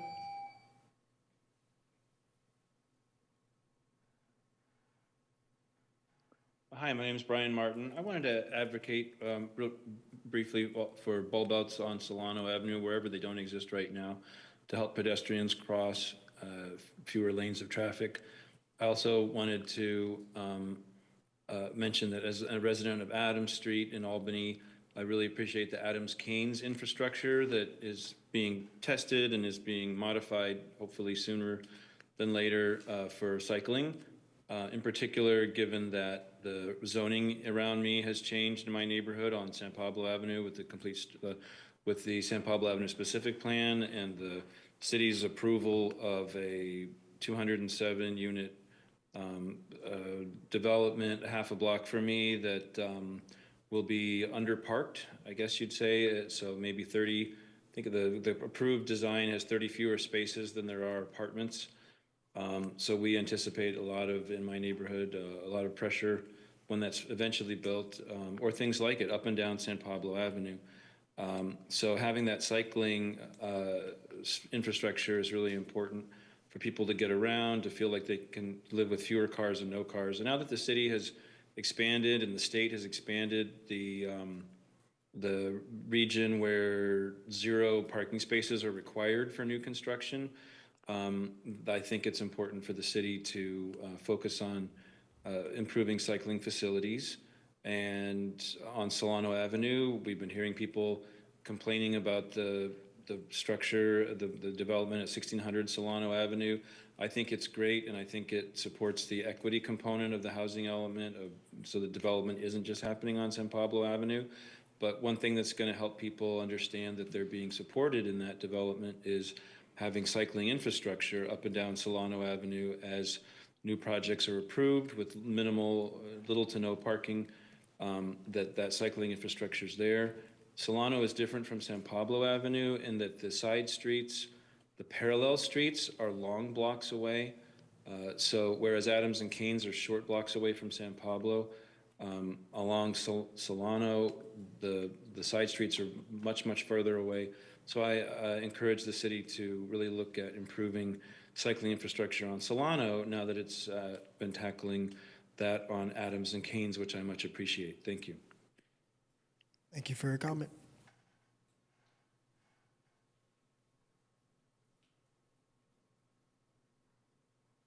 Hi there. I've lived a half a block from Solano for more than 30 years, so I literally walk and bike on it to do business almost every day. It's a great, vibrant corridor. I always run into someone, a friend, a neighbor, or stop into a shop and spend some money, which I wouldn't do if I were riding up a parallel street a half a mile away. I realize I'm a senior. I'm getting slower. I'm not as strong as I used to be. So cars seem to be getting faster as I get slower.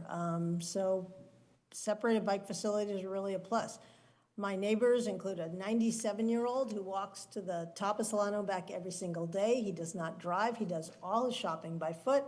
There's a 70-plus-year-old guy, my neighbor, who bikes daily to shoot baskets, and there are a lot of families with young kids who walk and push strollers and bike to get to daycare and school, do errands and for recreation.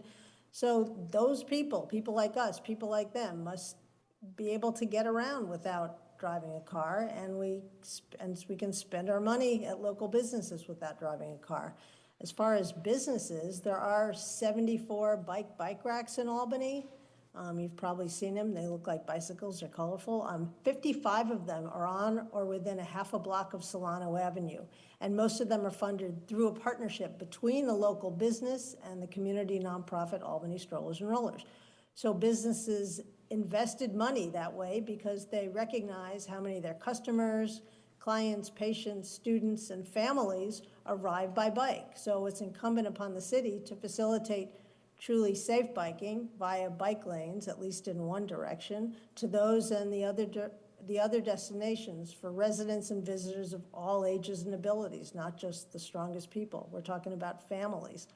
Also, living a half a block from Solano, drivers always park in front of my house to shop. Those drivers that need to drive, someone who's who's picking up a sofa or something, or they're just coming from very far away, or they can't bike or walk, or they can't take the bus.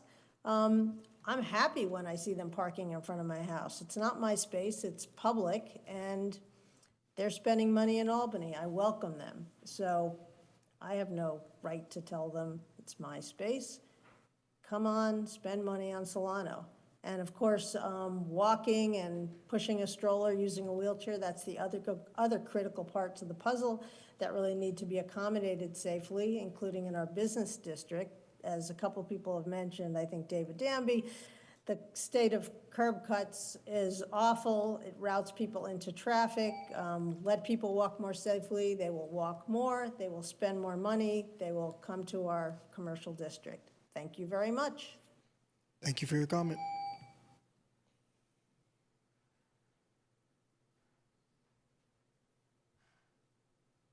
Hi, this is Sarah.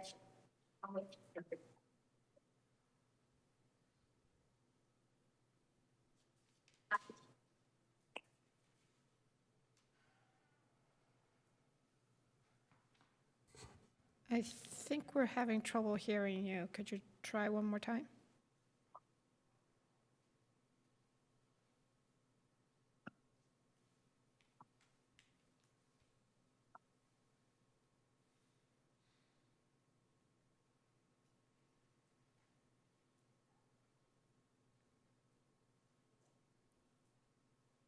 Go ahead.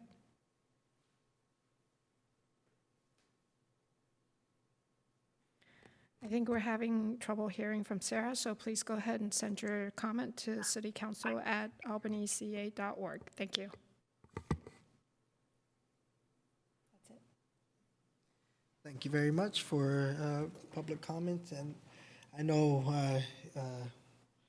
among all those public comments, there were several questions that hopefully at this time, city staff, if there's any that you have responses to, you'd be ever so willing to answer any of the inquiries that we've had from those public comments? Yeah, so we got quite a few comments. I've got a couple pages of notes here. If you can maybe help direct me to some of the specific questions we received, we'd be happy to discuss any of them, but I want to make sure that I don't miss anything. Definitely wrote down a lot. I have questions on my own that were related to public comment, but if there's anything that you feel pressing at this time that you feel needs to be addressed. Justin, did you have anything? I can just note there was one question regarding Marin Avenue specifically, and there's a separate project, separate from the active transportation plan, that is proposing changes for Marin Avenue east of Key Route. So I think the Transportation Commission discussed it in December for folks to take a look at those plans. Thank you. Some of the questions that I do have that are related to several of the comments that we had. One, just for clarification, is anything actively being proposed tonight? I think I heard that in a couple comments, and I just want clarification on that. So tonight we're seeking council direction on what information to bring for a future council policy discussion on Solano Avenue. So we weren't providing information on impacts that have been raised through prior planning efforts, some of the many comments you heard tonight. We didn't package that information for council. What we focused on was the different elements that council has discussed in those prior discussions for further analysis and trying to focus in on which pieces council would like to see before we have that policy discussion. Thank you. And then following that same thread of thought, I understand there's rightfully several concerns and comments around parking. Could you give any insight on the potential impact of parking, or is that something that we would glean more so from any guidance or directive we give you? We are working to prepare an analysis of the motor vehicle parking impacts for just doing a project under current new guidance on daylighting and the proposed streetscape look at additional curb extensions, impacts associated with that, as well as the alternative that proposed adjusting from angle parking to parallel parking on one side. So we're proposing to bring that information to a council discussion along with rough order of magnitude cost estimates that we're working to prepare as we undergo capital improvement planning. But it's the additional pieces that we're asking if you would like to see those before we come to you with the discussion of Solano. Thank you. And then just a couple more questions gleaning from the comment. Do you anticipate there being a bit more intentional engagement with impacted businesses, or is that something we would have to maybe perhaps give more directive on as well? So there was a lot of discussion and engagement through the Solano Complete Street Study.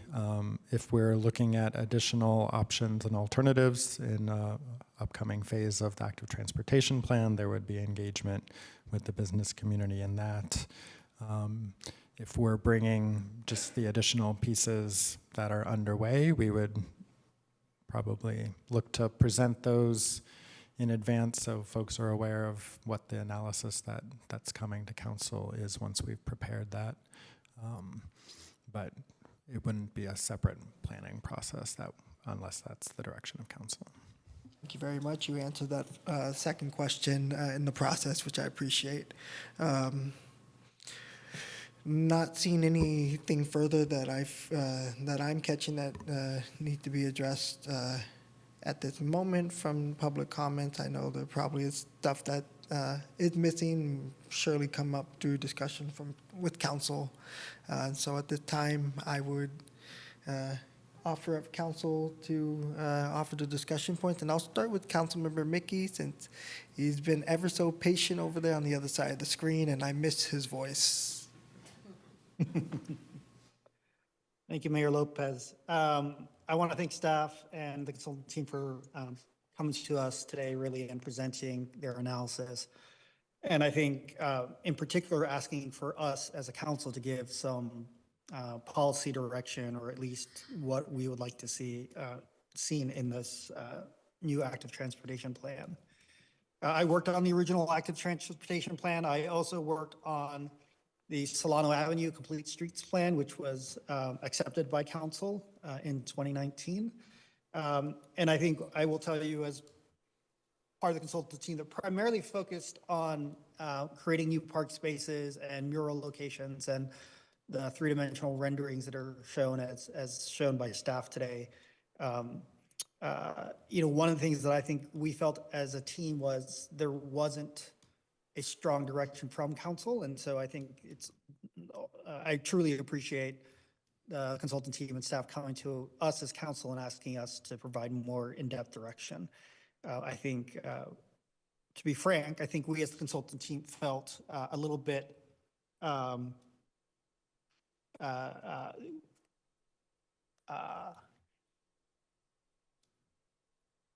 the initial analysis that was done towards the end of the original Solano Avenue Complete Street Plan was not anticipated based on the direction we'd been given and the policy directions we had been directed towards. So I appreciate this opportunity to do more analysis. I think one of the things, and I appreciate Mayor Lopez, you raising this, is that trying to help the public understand where we are in the process. We are very early in the process, and it's There will be more public outreach, but I think the important thing that staff has asked us to do as council members is to help narrow down the options that we want to see come back to us so that more in-depth analysis can be done, so that as discussions happen with members of the public, including those who run businesses on Solano Avenue, we can talk about hard numbers. Part of what came of the end of the Solano Avenue Complete Streets plans were 5 options on potential ways in which bicycle facilities could be incorporated on the avenue. And both because of the timing and the funding, there was only the ability to, at a really high level, say, how much parking do they anticipate might be lost? What do we think the cost range might be? What do we think the safety enhancements would be? And would this provide a high comfort, all ages, all abilities roadway? And I think I appreciate the opportunity for us to kind of be able to have the team study it in more depth and come back with harder numbers so that we can answer the question of how many parking spaces would we end up with in the end? How many would we lose in each of these options? I'm going to say, I do want to raise just one thing. Whether or not all the council members have seen the memo from 2019 that included the 5 street options for Solano Avenue. I think one member of the public made a comment, or at least one made. There's limited right-of-way. There was only so many things you can do within 80 feet of right-of-way and 60 feet of pavement. There might be options that weren't listed in the 5 that were brought in that memo, but I struggled to think of any that would be different than what was provided in those in that analysis.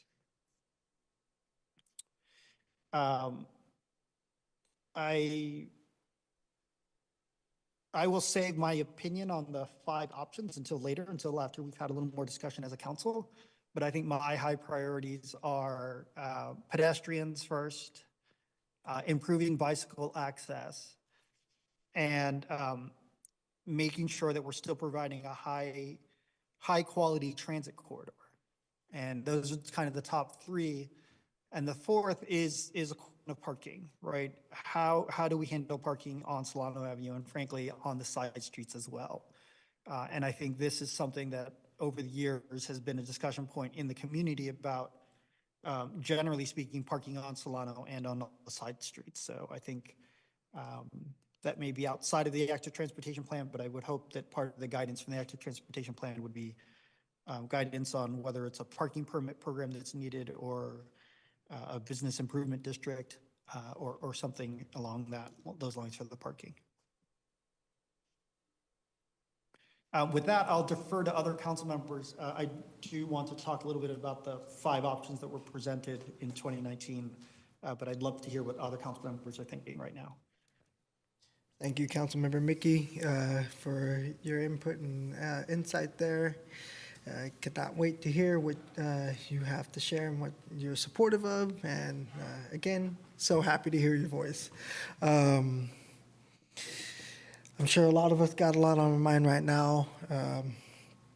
I will say, similar to what Councilmember Mickey has stated, and I'll echo it too, that I think our highest priority should be that of pedestrian safety.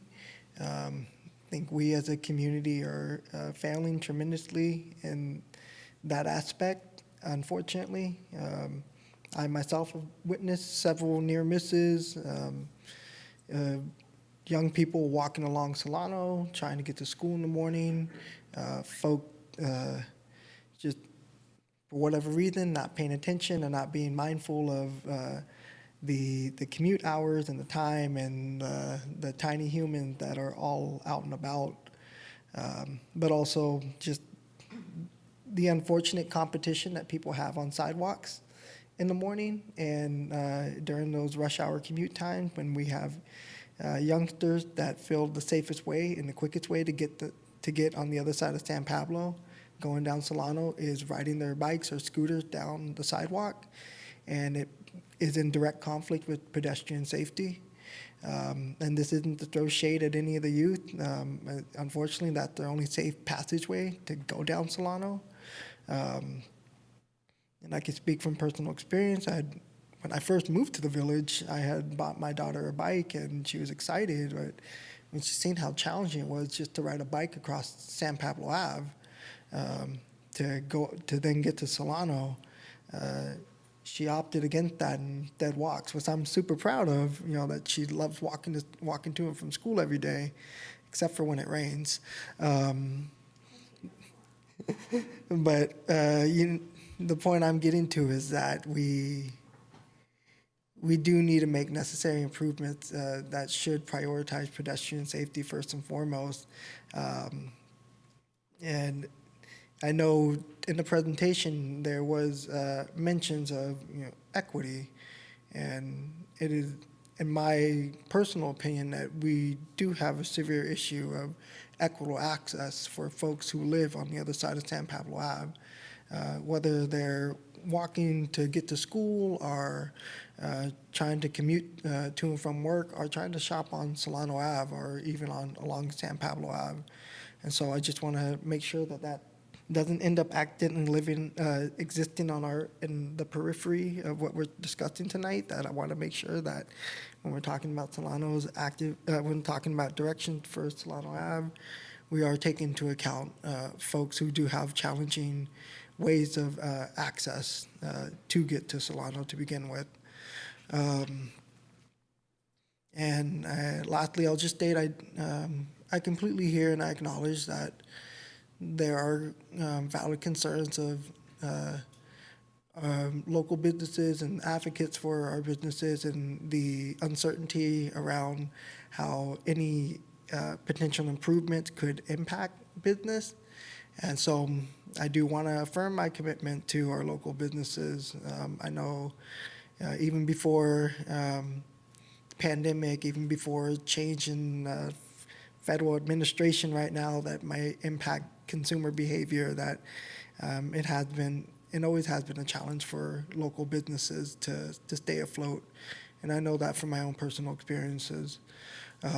So want to make sure that I say and state it unequivocally that to the extent possible, we will make sure that we do our due diligence and have staff do the due diligence to have intentional conversations. And if that doesn't come to the surface, I'll commit myself to have those conversations and to listen to our local business owners to see where maybe we need more awareness on this side, or where we need just better knowledge sharing and knowledge transferring to make sure that we're being accountable to each other and to our community. That said, I'll close out that opening piece. Similar to Councilmember Mickey, I'll hold off and think I just want to hear where people's thoughts are at, so I have a better informed decision on what I think we should prioritize as a council for directives for city staff. Yeah, I'll jump in for first round. I appreciate what both of you said. I agree with much of what was said. And to kind of jump on where you were just going, Mayor, I think it's really important that we look at this as a community, and it's not pedestrians in one box and bicycles in another box and business in another box, but it's a big basket of all of us, and somehow we need to look at the needs of everybody and not pit each other against one another, because that's not going to go well. I also think that we need to look at this holistically as a whole city plan, and it's been pointed out there are certain areas that need more attention. There's parts of Solano that, I think about what would make Solano safer, bulb outs, paving the street.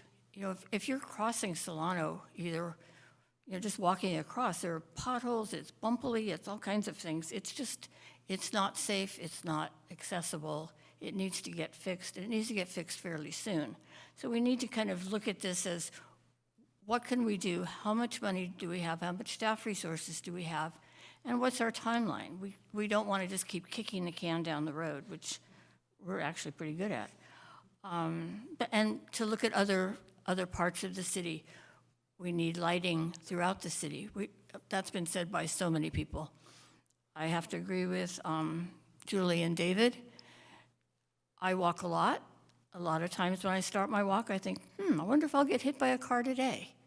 It's always kind of interesting to see. And it's not that I'm just stepping out, but people aren't stopping.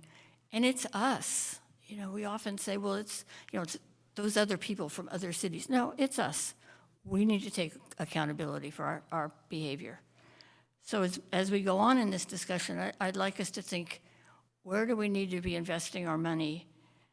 And where do we get the biggest bang for our buck? And how do we take care of all of us? That'll do it for the first round.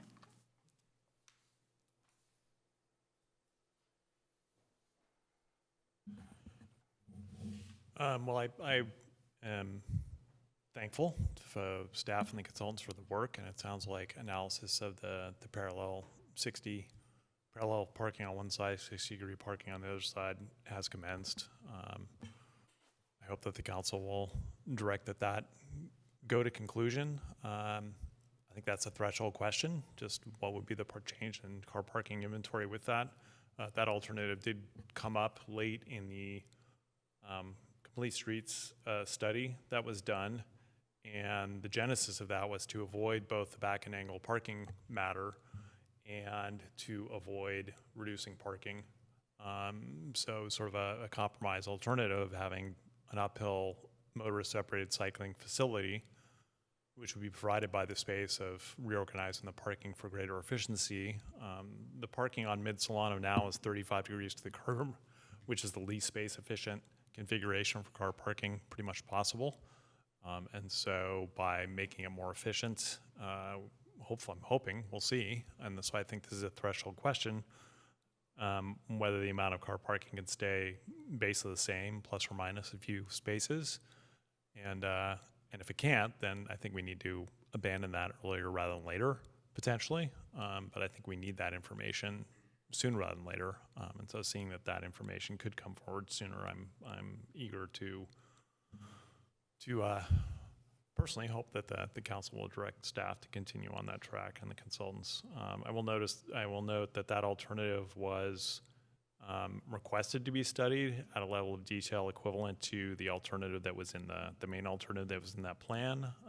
That request was unanimous by the Transportation Commission, by the Climate Action Committee, and by the Economic Development Committee at the time, including the vote of the business representative. And so, you know, the idea was to find something that would work for everybody, but also improve the street and improve safety for people cycling. Thank you. And I have more to say on existing conditions and whatnot, but we seem to be focused on Solano at the moment. So I am curious to hear about those other 4 alternatives, though, for sure, from Councilmember Mickey. Before we get to Councilmember Mickey, any? Give me a round. Yeah. I appreciate everybody's comments and thoughts and you know, passions that go into this whole thought process. And you know, ultimately, we want our community to be safe. My grandmother was the crossing guard at Cornell Elementary School for over 33 years. She always taught us to look left, look right, and look left again. And boy, people don't do that these days. I saw some woman just on her phone pushing her baby carriage straight across Washington, not even, and it wasn't, you know, a stop sign intersection or anything. And she didn't have a crosswalk. She just, so people are very busy. People are very busy in their heads. They're focused on a lot of different things. They're not being safe just in general. You know, while my grandmother used to be a crossing guard there, she wasn't just almost hit by cars a few times, but, you know, bikes or kids running or a skateboard or, you know, whatever not. So I think it is important for us to, like, you know, stop and kind of focus and be more aware just in general. But what I'd also like to focus on here is going back to Vice Mayor McQuaid, and what she said is, I agree with very much, is looking at this as a holistic approach, A.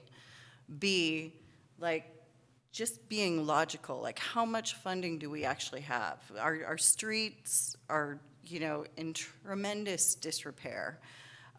They've been neglected for too many years because we've been kicking the can and adding potholes as we go. And, you know, the lighting we all have agreed on needs to get done. I don't think that, I'm wondering, are we waiting for this to happen so that our lighting can get done? It should be being done now anyway. You know, tree trimming in front of signs, you know, our reflective, we don't even have reflective current code standard street signs for our streets. When is that gonna happen? How outdated are those? I think some of those signs are from the 1970s when I was born. And absolutely, we really, really need to take into account everybody's usage, especially like, you know, Solano, going back to Solano, it is our business district. That is our business district. And how those businesses function and how they survive is not going to be able to be based on just the community that lives around here. And there are very many differently abled people who need to access those businesses. For example, some of the hair salons, they have people with, you know, really significant mobility issues that can't park their car down the street on canes or standage and walk in. They have to find a parking spot that is there close by the building, and often sometimes the hair salon owner will run out and help their client inside. So we just really need to be cognizant of all the different usages that go into Solano Avenue, because that is really our only business district. We can't treat it the same way. Some of the other noted things that I heard was the fact that drivers are frustrated. Yes, I've heard a lot of drivers being frustrated. And part of that frustration actually has to do with some of the congestion that's been created by some things that we were trying to make better, but are unintended consequences. Like, for example, you know, right there in front of Mr. Dewey's where we've got the bus parklet there, there was a broken down AC Transit bus right there and was there for over an hour and just caused all sorts of chaos and congestion and other issues. You can't get across the you know, you're coming down Solano to get across San Pablo to make your way heading east, and you can't even get across that street. It's very unsafe now for not only pedestrians, bicyclists, but cars as well, you know. So we just have to be really careful, and that's the other thing, is safety is another big issue.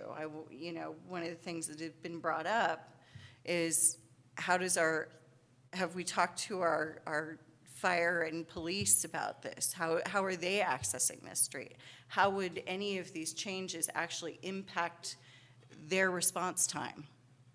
So those are some of the things that I really want us to focus on more so, and leave a lot of this glamour and glitz out. I'd like to just get some infrastructure done. Those are my comments for right now.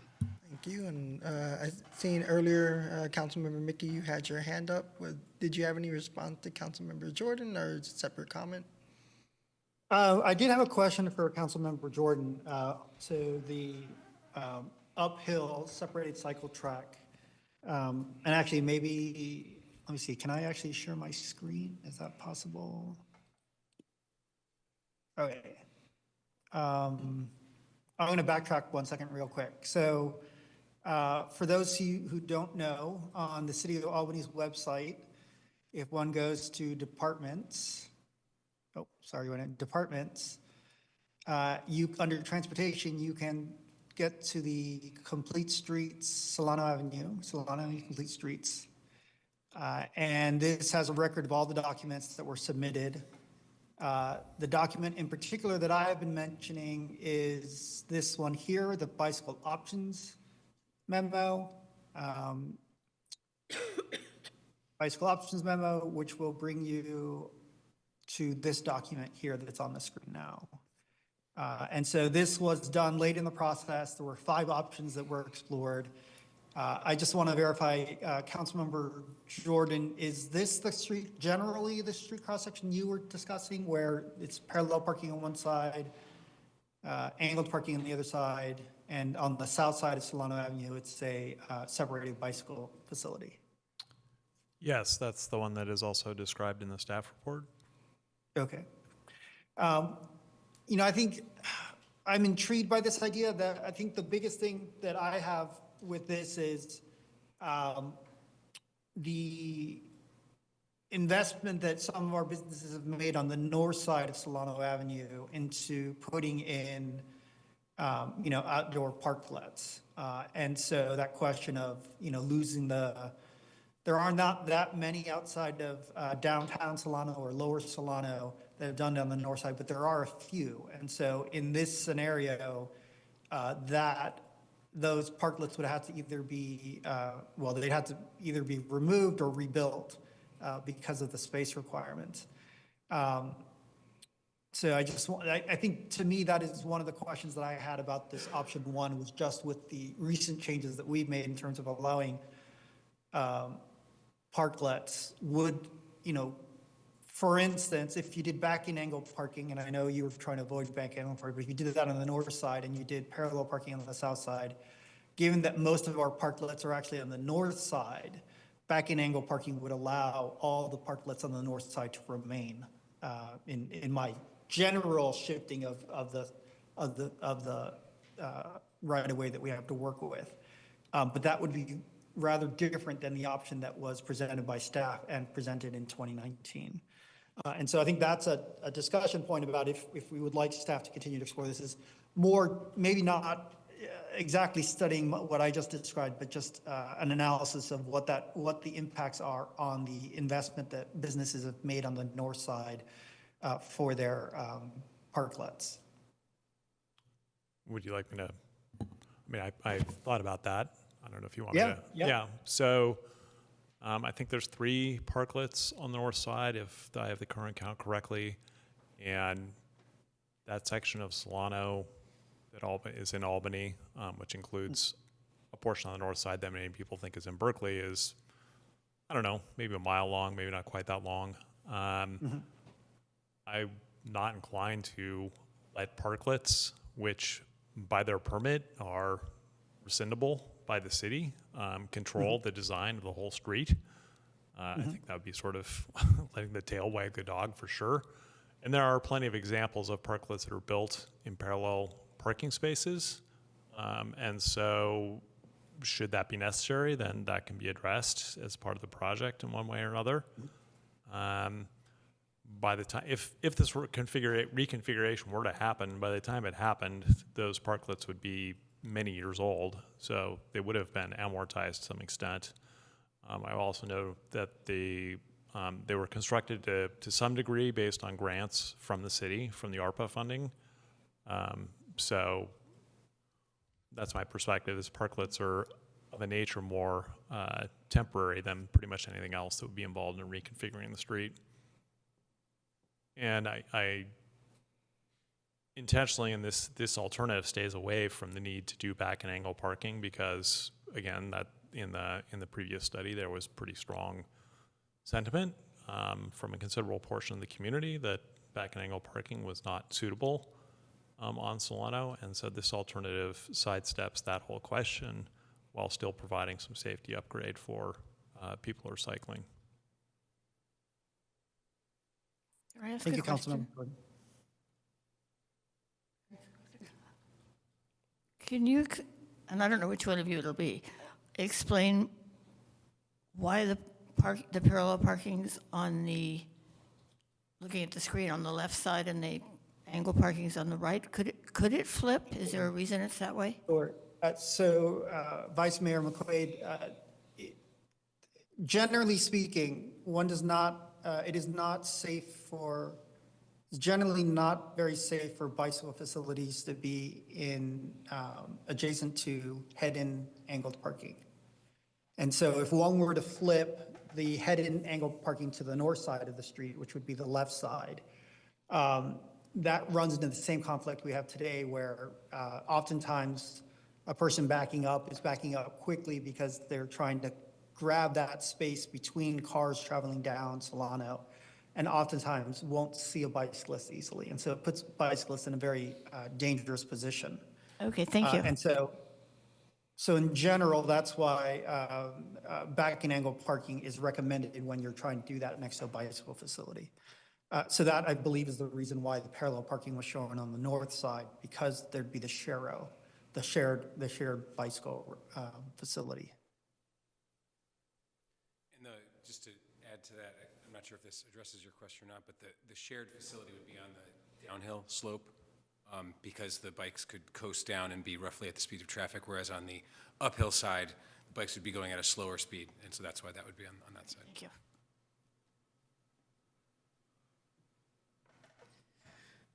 I think we're at a moment where I think we can start engaging our discussion a bit more intimately around what we would like to see. I think we could go on and on about concerns of existing conditions, and that's why this agenda item is here, so we can address those existing conditions.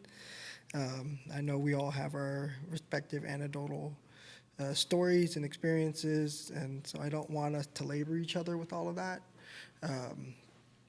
But perhaps use that as motivation right now to come to a general consensus on what we can guide staff to do, or to not do, but more so explore, so that there's something more tangible to come back for us to discuss in the future. And I'll open up and say, just like I stated earlier, I do want to prioritize pedestrian safety. I do also see the value in ensuring that we have some form of dedicated biking facility. That's partly because there's a lot of opportunity and benefit that come from enhancing Solano Ave, and if we're going to be addressing pedestrian safety and sidewalk safety, it goes hand in hand, and having to potentially, what could be one of the potential options, a parallel biking facility that exists in tandem. To me, it doesn't make sense to do anything that's piecewise. We take on one issue and then wait 10 years later to take on another issue and so forth. And I think this is why we need to hone in right now on, as we're engaged in phase 2, what exactly is we want to see. And so I'll pause right there. It looks like Councilmember Jordan's scooting up. He's got a little something to say, and I know Councilmember Mickey probably has a lot to spill in a bit too. Yeah, in terms of this alternative, focus has been on making it safer to bike on Solano. The reorganization of the parking spaces also provides for wider sidewalks, and the sidewalks are quite narrow in certain places on Mid-Solano currently. And I think any alternative that we would undertake would use a bulb out geometry more like what exists on Lower Solano. Really shorten the crossings. So I don't see that part as an either or. I'm not saying necessarily those bulb outs are enough given what people are describing that they experience crossing Solano, but at least getting Mid-Solano to where Lower Solano is in terms of shortening those crossings, which are about 27 feet, I think 13 and a half feet each lane, would be a big improvement over what's there now. So, but this alternative would improve conditions for people using the sidewalks going along Solano as well, because like I say, that the sidewalks are quite narrow in some places, and so, you know I walk with a friend on Solano quite a bit, and it's a lot of negotiating to get around people coming the other way, which isn't necessarily as inviting to the street as it could be. So I think there's a lot of benefits to this alternative. I am interested in hearing from Councilmember Mickey. Are any of those other 4 alternatives? I don't remember what they are. I don't know if any of the other ones are of more interest, you think, or more viable, or?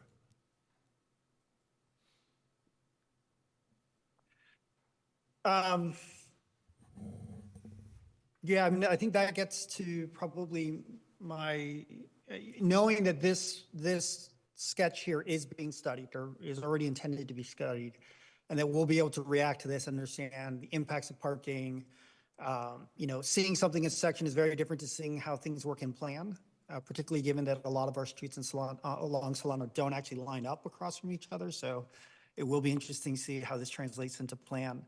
Going on to other schemes, the second scheme was kind of adjust the parking so that it's more that 60-degree angle. It would be back in angle parking. But in doing that, that allows you to have specific bike lanes along Solano Avenue, both in the northbound and southbound direction. I think the thing that you'll note here is that this is probably the least expensive and quickest to implement. However, as you mentioned, Councilmember Jordan, the biggest issue is really getting people to accept back in angle parking, which I will tell you, for the last 25 years of my career, I have worked in communities to fight for backing in angle parking. And I'm happy to have copy with someone to explain the pros and the cons for back in angle parking, but I won't spend our council time on that. Options 3 and 4 are just kind of, I don't really see 3 being any better than option 1. So this is, again, a separated bike lane on one side and then another facility on the other side. I think it's an option. Option 4, parallel parking along the entire corridor. I think the big one here is just the loss of parking and the sharrows. I think one thing to note here is that this doesn't necessarily shrink the crossing distance for a pedestrian, because bulb outs would only go to where the parking is here. So it's still quite a big roadway to cross. And then option 5 is kind of, we win Powerball. We're rebuilding the street because the storm sewer inlets need to be redone. The crown needs to be redone, and we've just got lots of money to spend. I think this one is probably the most expensive, but if we're talking about a facility that is all ages and all abilities, this is really what you're looking at, is something like this where you've got 2 protected bike lanes. The biggest issue is, I mean, just even they say high, which is, less than 60% of the existing on-street parking would remain. My quick glance at the street is it's probably closer to 50% of the parking remains on Solano Avenue. And so that raises a whole series of questions about how you allow services, whether it's Uber Eats, whether it's people coming to stores, whether it's deliveries. There's all these other questions about how you would actually allow these businesses to still function if you were to do this. I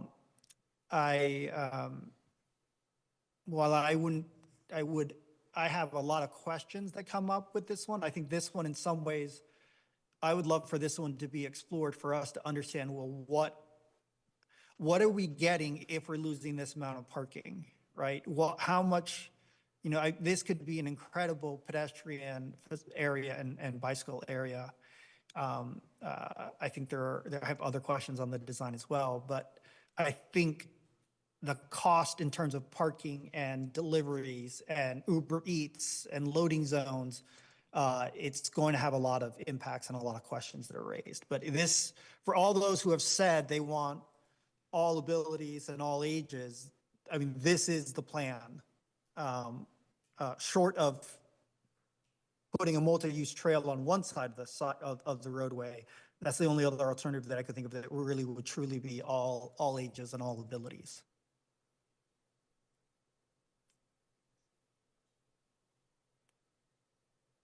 So those were the 5 options that were presented in 2019. Thank you very much, Councilmember Makin. I believe Councilmember Hanson-Romero had a comment. So I was part of working with that way back when, and I do want to say that I think it's also important that quite a bit of things have evolved and changed since that time. And we didn't have a lot of the e-bikes or other e-tools that we have, I guess.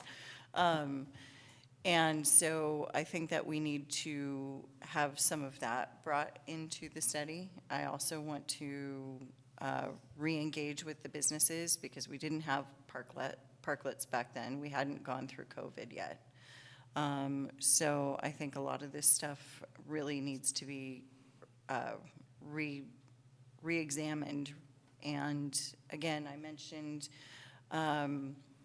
just the fire and police safety. I'd like to have them re-engaged as far as their response times on things and what would cause things to be more difficult. Also having to do with, we had a lot of signal changes and timing on the signals. And I'd like to kind of reinvestigate the signal timing as well, because I see a lot of people getting caught in places and it's causing them to shoot down side streets, which may be causing more of the aggressive driving as well. So I think that is something that needs to be examined. And I'll just, just going back to the whole cost thing, what can we really afford to do money-wise? Like really logistically, I mean, we don't have all the money and all the bells and whistles, and we're not some fancy town kind of thing, but what can we realistically get done for the greater good of as many as we can? So. Yeah, on the funding matter, thank you for raising that. The Solano is on the Alameda County High Injury Corridor, or network, I should say, which makes it more eligible for funding from the county. It's also mentioned in the transportation expenditure plan that was passed in 2014 as a part of Measure BB.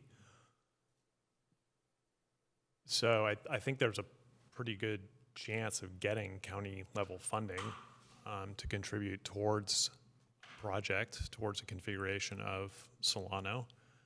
I think the chance of getting funding to do something like the main alternative in the complete street study that came out is kind of low because it wasn't very ambitious. It wasn't very up to date with current thinking about street configurations. It wasn't complete. I think if we did go with an option that had some improvement for cycling safety, that it would be likely to compete much more favorably. But I just want to put out there that, if we play our cards right, I think there is funding that we could secure from the county. I'm not representing that would pay for all of it. I don't know what percentage that would pay for, but just to put that in the mix. Thank you. Did you have anything else, Vice Mayor McQuaid? Yeah, another question, I think, for Preston. You talked about wider sidewalks with bulb outs, which I totally think is a good idea. But I recall reading somewhere that interferes with the cycle track because then there's a bulb out in the way. How does that come together? Yeah, so that's a question for the consultants, how to interact cycle tracks, one-way cycle tracks with the bulb out. It looks like Councilmember Mickey also has a response to it. Yes. Please, go ahead. Well, I was just going to say, we have a local example.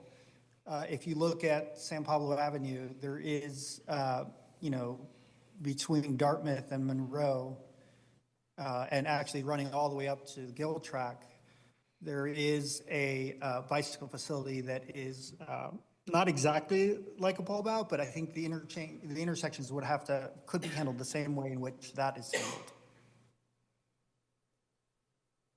I leave it, if the consultant team wants to answer that, given the curveball that we're throwing them, they're welcome to, but I think we have a local example of one way of handling that. Because the same question gets raised, Vice Mayor McQuaid, my question as I was thinking through this also was, how bus stops interact with that uphill cycle track. And I think San Pablo Avenue is an example that we can look to locally on how that bicycle facility works with a bus stop and also works with intersections. Thank you, Councilmember Mickey. Just to add on to that, there's quite a few design options for this. Many members of the council are probably familiar with NACTO, the National Association of City Transportation Officials. They produce design standards documents that are free online that show a lot of these types of elements and how they can interact with transit, bikeways, and PEDs. Protected intersections is kind of a broad catch-all category, but there's a lot of elements of those that you can use, like at corners where you could actually have the bikeway kind of go into the bulb out and interact with the sidewalk that way. You could also have the bulb out pulled just short of the bikeway, but again, if the bulb outs are just short, like I see Councilmember Mickey nodding, Mickey nodding. If those are a little short, then the bulb outs have, can't go out into that that far. So there's a few trade-offs, but there's quite a few options for that, and we'd be happy to go over that with you at a different time.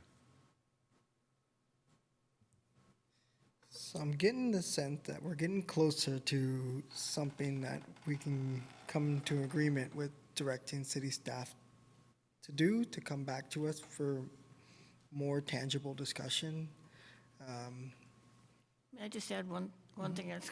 I believe it's kind of a repetition, I'm sorry, but I don't want to lose track of the rest of the city. And while I think it's important that we solve Solano Avenue once and for all, there are a lot of other places in the city that need support, and I don't want to have us focus all of our energy, all of our money, all of our resources, and at the end of the day, that's all we've done. I want to be sure that we're looking at the whole city picture, including west of San Pablo. No, and I wholeheartedly agree with that, and based on the comments I had made earlier, and we're well, I think, within our purview to include that with our directives to city staff. I'll say right now at this time, I would more than happily entertain a motion, because I know we are getting pretty late in the evening. If there's a motion out there, I'm happy to hear one. Yeah, I'll propose something, but in response to that, I think we're in the unusual situation that staff is asking us to not forget everything else, but to move this piece first because we're under the settlement agreement that's driving the consideration of Solano. But I think in phase 2, we'll be considering what the staff and consultants bring us for the whole city. I mean, there's problems all over the city. I certainly have no intention to ignore that, but I'm just responding to what. Right, no, I understand, but yeah. I don't want all the money either to go to Solano, and the rest of the city is, well, in 10 years we'll come back. Well, my understanding is phase 2, or the next phase of this, the consultants will be looking at the whole city. Correct. Yeah, okay. Just wanted to check in with Councilmember Mickey. So you expressed an interest in potentially having an analysis of parking with, I think it was alternative 5. Well, before I answer that question, I just want to emphasize both to Councilmember Hanson-Romero and to Councilmember McQuaid, this is a 10 to 15-year plan that we're talking about for Solano Avenue. Unless the state's budget suddenly changes and we get literally millions and millions of dollars to rebuild Solano Avenue. This is going to be a long-range plan, and my guess is that whatever is adopted by this council, or if it takes the next council to do it, the next council, the 2029 deadline, we will do whatever we need to do to meet the 2029 deadline, even if that means that what we're putting in are ramps that will have to be torn out, because there is a longer-term plan that will take longer to fund. I just wanted to bring that recognition that there is this deadline in 2029 that we have to meet. That doesn't necessarily mean that everything that is done along Solano Avenue will,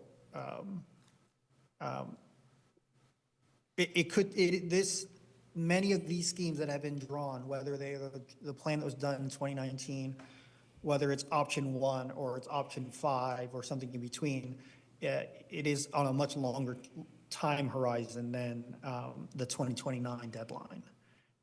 Both from a funding, from a designing standpoint. I think what is beneficial is if we as a council adopt something where staff knows that maybe on the north side they can do all the improvements now, they're anticipated for the long-term plan, but the south side, if something's done differently on the south side, that may end up getting reworked because of sewer inlets being moved, curb being moved, whatever it is. But I do want to emphasize that. In terms of study, Councilmember Jordan,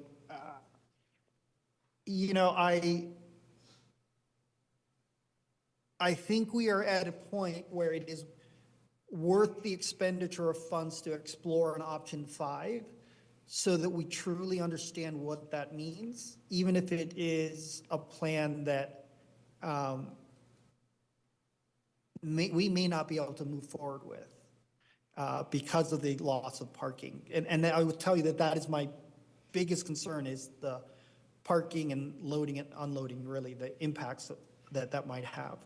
But that is the only plan only cross-section that I've seen that truly would make Solano Avenue a all ages, all abilities. It also has the potential for having the narrowest crossing for pedestrians. So if you imagine in option 5, actually I can bring it up on the screen so you don't have to imagine. In option 5, in theory, a bulb out could take out most of the parking spots here at intersections, so the crossing would be the narrowest. It's the closest, it's the easiest to get to something like Lower Solano. I think option 1 has some abilities of doing that, but I think to me it would be, I would like to understand the impacts of what this would mean. I will be honest with you, I am leaning mostly towards option 2 or option 1 in the original sketch.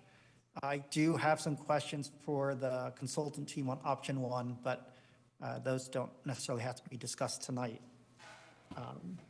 Could you show option 2 again? Yeah. So option 2 is probably the least impactful in terms of having, other than the back and angle parking. It is probably the most straightforward to implement.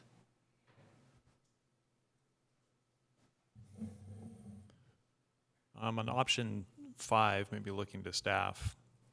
So where would that land if you were asked to look at the parking? I would say maybe focus on the parking impacts of that in terms of the dollar symbols and the clocks.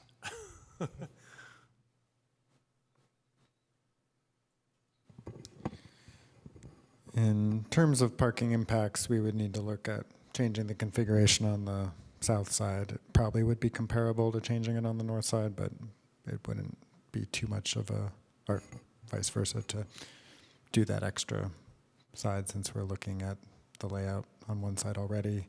The cost implications we'll have to look. It would be another cost estimating scenario. If it is a different curb line, there is potential other issues that may come up with but we would look at it. It may be a third scenario, cost estimating, a little more budget for us to do that rough order of magnitude cost estimate, but wouldn't take too much more time. Cost estimating, I mean, the parking seems such a threshold question. I wonder if spending money doing the cost estimating rather than doing those in parallel rather than doing them in series. In other words, determining what the parking impact is, because effort spent on estimating the cost of building it might not be well spent because it may be so obvious from the parking impact that I would second that, Councilmember Jordan, because I brought up on the screen, and it's not exactly the same, but this is Telegraph Avenue in downtown Oakland, where they provided separated cycle tracks on both sides of the street. They provided parallel parking. It is a wider road, so they do have a center turn lane in some places. We wouldn't have that opportunity, but for anyone who was on Telegraph Avenue about 3 or 4 years ago, you'll know that everything there was done with paint and plastic bumps. They've now gone in and parts of the north side and put in concrete. And so it was kind of phased in from a cost standpoint. I think I am less inclined to know the exact cost of option 5 and more the parking impact, because option 5 could be done initially with paint and knock over bollards and long-term be done with concrete, which would absolutely be probably the most expensive option we're looking at. John, can you show us option 1? Yes. If I can move things around my screen. All right, so this is option 5. This is option 1.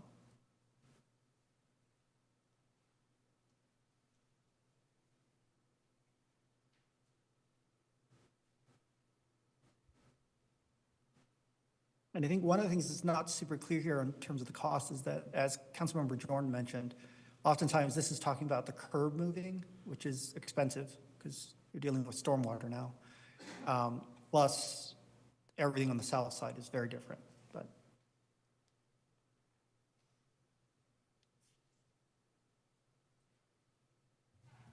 I do also have one other question that I just popped into my head that I meant to ask earlier, but something that I'd like to see staff bring back if possible is, recently we're seeing a lot of these cities now kind of pulling out their bike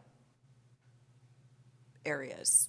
San Mateo is spending a couple, I think it was, I want to say $360,000 or something to remove bike infrastructure. That was just voted on by the city council there. I think it was on the 6th or something. San Francisco is also removing their infrastructure as well. So is that something that we're seeing as a trend starting to happen? Because I'd hate for us to get so far down the road and then all of a sudden everybody's decided that they're pulling all their stuff out, that it didn't work. So.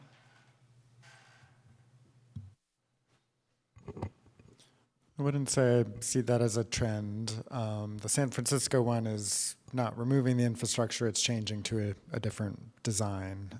If the reference is Valencia Street, the San Mateo one is removing lanes due to parking impact, is my understanding. But I can't say I've seen many examples of that.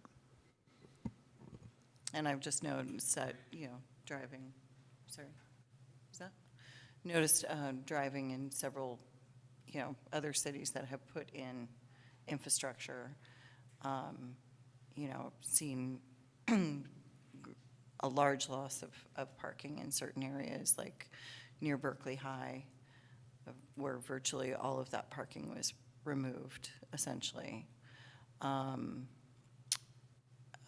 Driving also in not Piedmont, Alameda. And, the loss of parking there and the impact on businesses as well. So that's, just something we need to be very cognizant of. Something else that I think, Councilmember Mickey, that you mentioned that kind of concerns me. I understand it's a long-range project, but I don't like to go into a project thinking, well, we'll do this, and then we'll rip it all out in 10 years and do something else. I don't think that's good planning. It seems like things should last longer than that. And, we sort of talk about credibility and transparency in government. I'm not sure that speaks to that very well. Peggy, I guess I look at it, the city across the city is implementing crosswalks that don't direct people diagonally into the middle of intersections. And sometimes that's happening ahead of either the planning or the funding for stormwater, sewer inlets, and other needs that are needed on streets. And so, one example that keeps getting raised in front of us is Washington Street, where the new ramps have been put in to meet ADA requirements. However, the funding, there is no storm sewer there. So the funding to put in storm sewers or to turn it into a storm sewer project meant that there is, there are some stormwater issues there. What that means long-term is, and I assume that some of this will come out of the sewer study that's currently being done, the capacity study, and understanding the capital improvement programs for the long-term, is that my assumption is that Washington will get listed as a street that needs storm sewer improvements. And as such, 5-10 years from now, maybe not that long, but in a couple years at least, there's going to be a need to redo those intersections, at least the crown of the roads, to allow water to better be channeled to potentially new stormwater inlets. And so that's fixing the ADA issues today, knowing that there are longer-term storm sewer issues that'll have to be dealt with. And I think of that the same way along Solano Avenue. In an ideal world, we could do it all at one time. But even when we say it's all at one time, it's probably, I mean, just to go from one end of Solano Avenue to the other, and it's probably a 5-year construction project.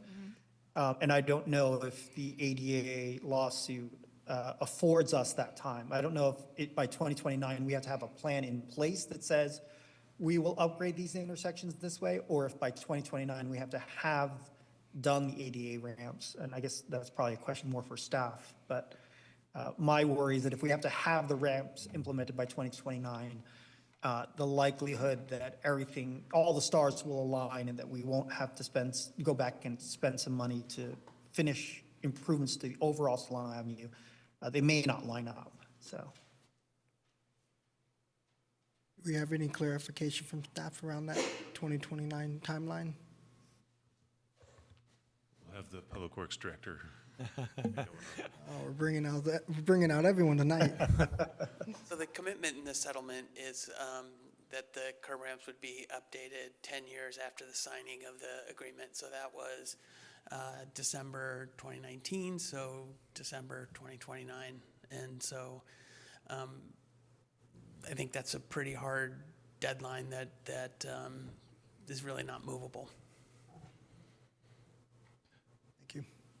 Yeah, and I think in that regard, I mean,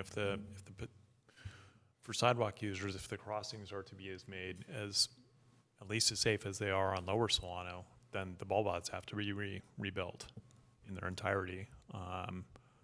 So even if you just want to do that, that's a pretty substantial project, and I don't know that even that would be feasible by 2029 in terms of funding and design. I mean, maybe it would be, but I think it would be kind of tragic to just do that and nothing else. So I think what we're looking at, Public Works Director, would be retrofitting ADA ramps to the bulb outs as they exist now. Is that the concept, or actually rebuilding the bulb outs in whole? You know, I think in some level what we would do, if you recall at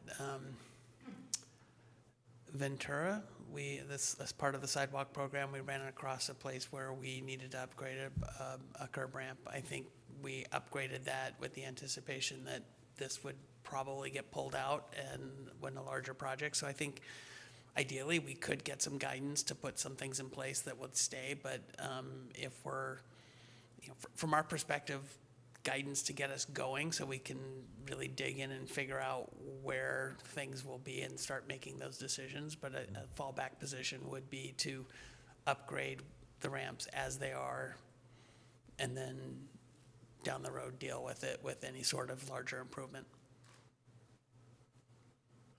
Right, my anticipation is that the curb ramps going east-west would be the easiest to put in place as whatever plan comes out of the ATP could be implemented. It's really the north-south crossings where, the curb might be moving, there might be a new bulb out, and so we may be spending money to redo the north-south crosswalks. Again, in an ideal world, we're not spending money twice, but just recognizing the timeline that we have, and most of the plans options that we're looking at are talking about moving the curb, so. Maybe I'll take a shot at a motion. So I move to ask staff to continue analyzing the car parking and change in car parking inventory that would likely occur going to alternative 1, along with estimating the cost of that alternative and estimating the change in parking inventory that would be entailed by going to alternative 5 without doing the cost estimating. And I'll second. If I could just ask if there's any appetite on the council to have staff explore option 2, which is the back and angle parking, the low cost, low impact option.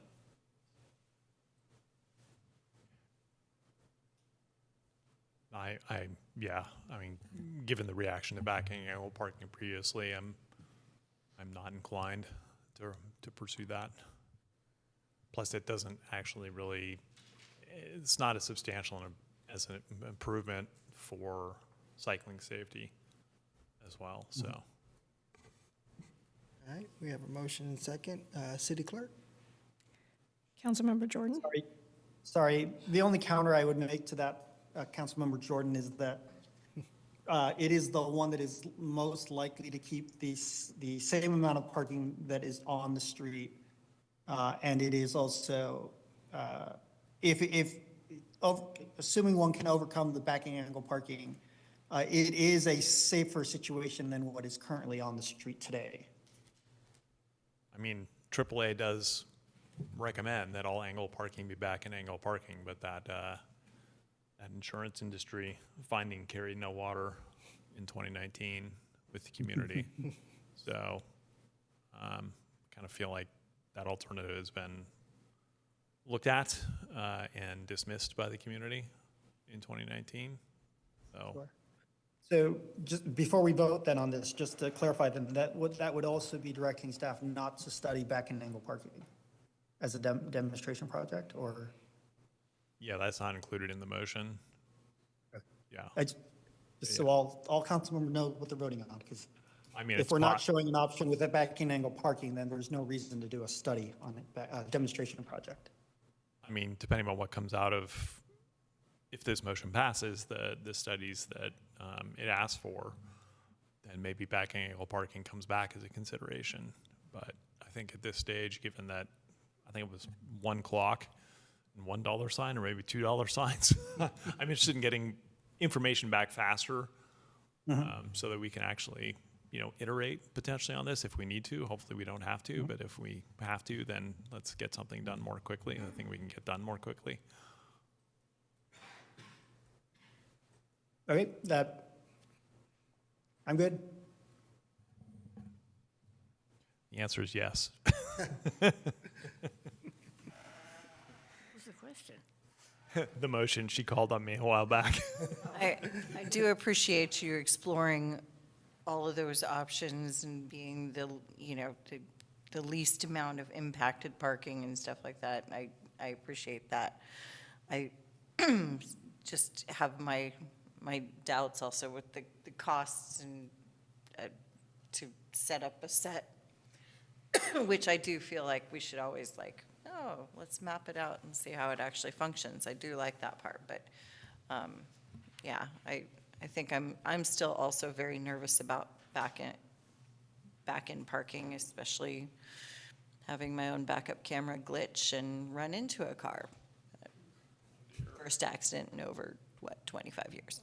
So so I get a little nervous on the back end parking too.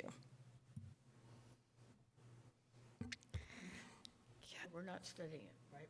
No, it's not on our priority list. Add? You may. Councilmember Mickey? Yes. Vice Mayor McQuaid? Yes. Mayor Lopez? Yep. Councilmember Hanson Romero? Yes. And the motion passes. All right, folk, thank you very much. I hate to say, but I have that was only one of 3 parts. Oh, if you, we had goals and existing conditions as well. So if I may, Yeah, no. be quick on those. On goals, the only item or change I would request, and it's not the goals themselves, but sort of in the list of actions that they might, or policies that they might motivate. I have not been much for traffic violation enforcement for speed, because the data I've seen doesn't indicate that it's effective, at least at the level that it can be done. However, the police department, at the request of the Transportation Commission, has been reporting the number of citations and the number of injury collisions each month since 2015. And so I happened to plot those against each other, and I was quite surprised to see that the more citations, the significantly fewer injury collisions there are. So I have some interest in adding enforcement into the safety mix, and referring, because enforcement of moving traffic violations is fraught topic, to say the least. So I have interest in referring that to the Public Safety Standing Committee of the council to look at that and look at the pros and cons and how it can be done. I think maybe there's a way to do it that threads the needle, but yeah. On is it bicycle level of comfort? I think I prefer bicycling comfort level, just to keep it a little simpler, shorter phrase. And I appreciate adding the 5th category, the highest comfort category. On the map, it says separated, I think separated or in some other term. I would like that to be removed because that sort of conflates the facility type with the psychological perception. And I think it is possible to create a local road that is highest comfort. Certainly it's done in other countries. It requires diverting motorists frequently, traffic calming, various other measures, but it is possible. Now, none of our roads do that. And that's the other change I request, and I might make a motion on this, is I don't think any of our local roads are high comfort. To give an example, in the map, the way it is now, it shows the blocks between Brighton and El Cerrito Plaza that actually access the plaza as high comfort, which I take high comfort as at least being all adults who would ever consider cycling would bike on that road. And there's no way those roads meet that. I mean, surveys find, you can pick your city, but surveys find about 70% of adults would consider cycling if they had a very, very high comfort facility. And there's no way 70% of adults in Albany who would consider cycling would ride on those blocks with the shopping traffic going in and out. Ironically, then the blocks south of Brighton, which have less motorist traffic, are shown as medium comfort, which just doesn't make any sense based on what you see on the ground and what you see using those streets. So I would like all the local streets to go to medium comfort, and it might be that maybe you go back to a 4-level category, because if all those go to medium comfort, then maybe you don't need high comfort, highest comfort. And those are my thoughts on existing conditions. And so I don't know if you need direction from the council to make those changes to the existing condition map, or some discussion, or I don't know what needs to happen from that. I don't believe we need the council to take an action on that, but those are great comments, and if I may, those are exactly the types of comments that we want. We used a lot of data to kind of understand what the metrics show, but we need to ground truth that against people's lived experience. And that type of comment in terms of, well, the metrics may say this, but the lived experience on there is a little bit different. That's very, very relevant to us, so thank you for those comments. Thank you. That's it. Then, Vice Mayor McQuaid, was there anything additional you wanted to add in terms of directive? I know you had a couple thoughts on your mind. I don't want to mistakenly overlook any of that. Thank you. No, I think at this point, I'm good. All right. All right, folks, I think we are good with item 10-1. Looking at council, do you need a break, or do you want to pound through this? Because we're going to have to extend time regardless. All right, we will take a 5-minute break, come back at 10:18.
right.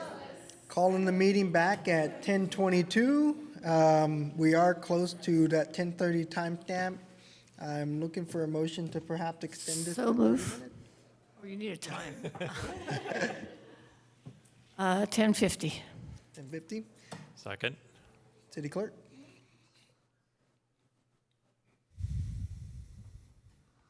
Councilmember Hanson Romero, Yes.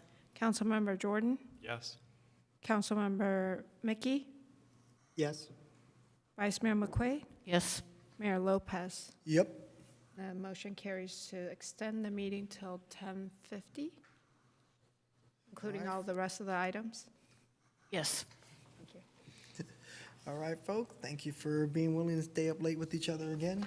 We are moving on to item 10-2, update on gas line decommissioning pilot project and appropriation of climate action adaptation reserve funds. City staff. Hello again, Mayor and Council. Apologies, you have me again, subbing for Michelle Plaus tonight. Next slide, please. So, brief background. This is work we've been coordinating with Pacific Gas and Electric to identify potential sites for electrifying buildings and decommissioning a gas pipeline. We completed an agreement with Department of Energy last September and have engaged Environmental Justice Solutions for outreach and engagement on this project. Next slide, please.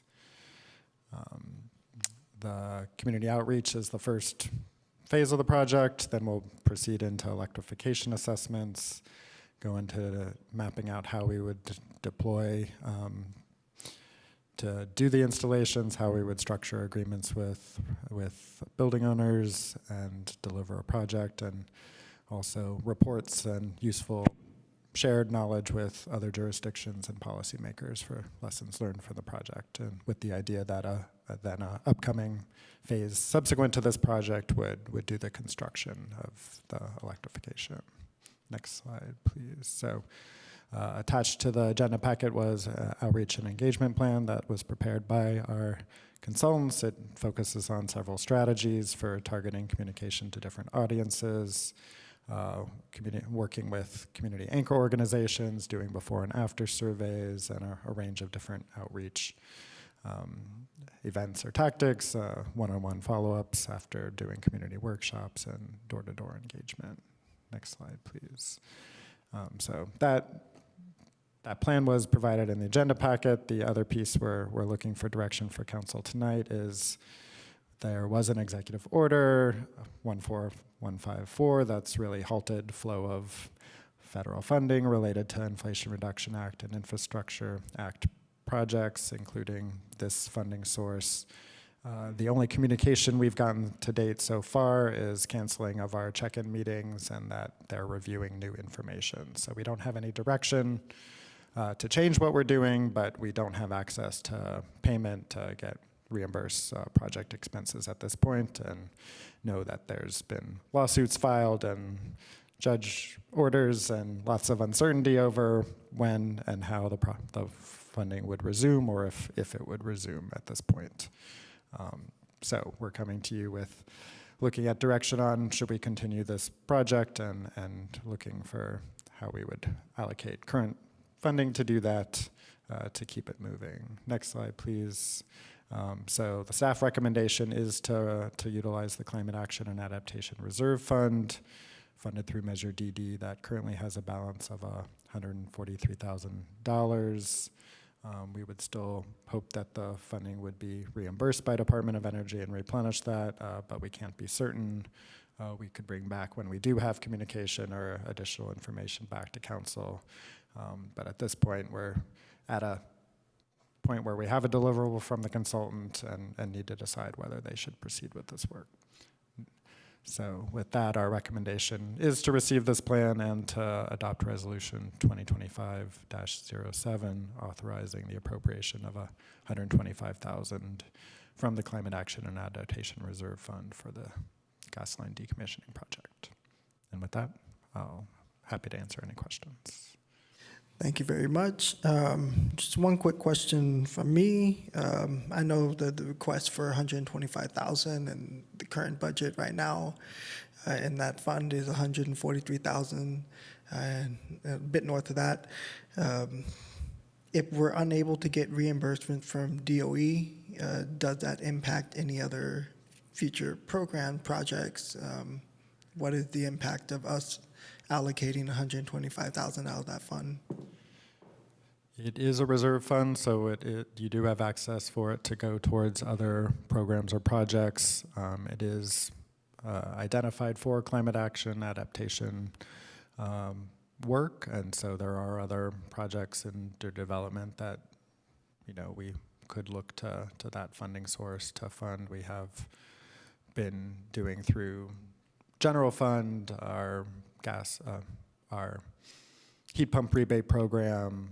We're also working with the Climate Action Committee on a potential next phase, or second round of a multifamily electric vehicle charger installation program. So those are other programs that we fund through general fund, or potential would look to reserve funding to continue those as well. All right, thank you. Any other questions from council? I have several. Sort of going along that line, you're asking for 125,000, but am I correct? It's actually 200,000 was the cost of the initial? Yeah, so the rationale there, the entire project is a $200,000 project. The contract we have with Environmental Justice Solutions is for $100,000, and to work through this first engagement phase and be ready for those building assessments, we would like a portion of the more technical assistance consultants' time to make sure we have their review of engagement materials and participation in workshop and answering questions. So while most of their work would be actual doing assessments of particular buildings in the second portion of the project, that we could decide further down the road that we should continue that piece, and that additional funding we would like up to 125,000, so we have some of that second consultant's time to inform this engagement work if we were to proceed with this piece. So if money were flowing from the sky, and we knew that we could do the entire project from where we are now to where, I guess my question is, does the project include the actual decommissioning of the gas, or is it just a study? The project would be the engagement and the assessments and designing how we would deliver actual decommissioning and building electrification. It would not include the construction phase under the 2-year, $200,000 project. That was my question. But if we wanted to spend the entire 200,000, we don't have enough because we'd only have 18.5 left in that fund. So where would the difference come from? It would be either in our budget discussions for the upcoming 2-year budget, or we would be coming after the end of this first year with, we need to stop if we can't identify filling the rest of the gap. But we also anticipate that some point within this next year, we'll at least have some communication from Department of Energy and have a little more information to provide you. And I guess my last question is there any risk if we pause the project and then we get grant funding that we can't really pick it up because we've missed some timelines or we missed something and we can't go back? Is that a risk? I mean, the grant does have timelines that we've agreed to, whether they could hold against us the fact that we don't have access to the funding currently or not, I can't really speak to. The main other sort of time implications is our agreement. You know, if we pause it, the consultant has the potential to say the cost is higher to resume, that it was a delay caused by the city. It will mean that they probably have to reassign staff in the interim, so how quickly they'd be able to, when we're ready to go pick it back up, how quickly they'd be able to hire folks to do some of the door-to-door engagement. that they've mapped out under the current timeline, it likely would take a little while to pick back up. Thank you. Any other questions? I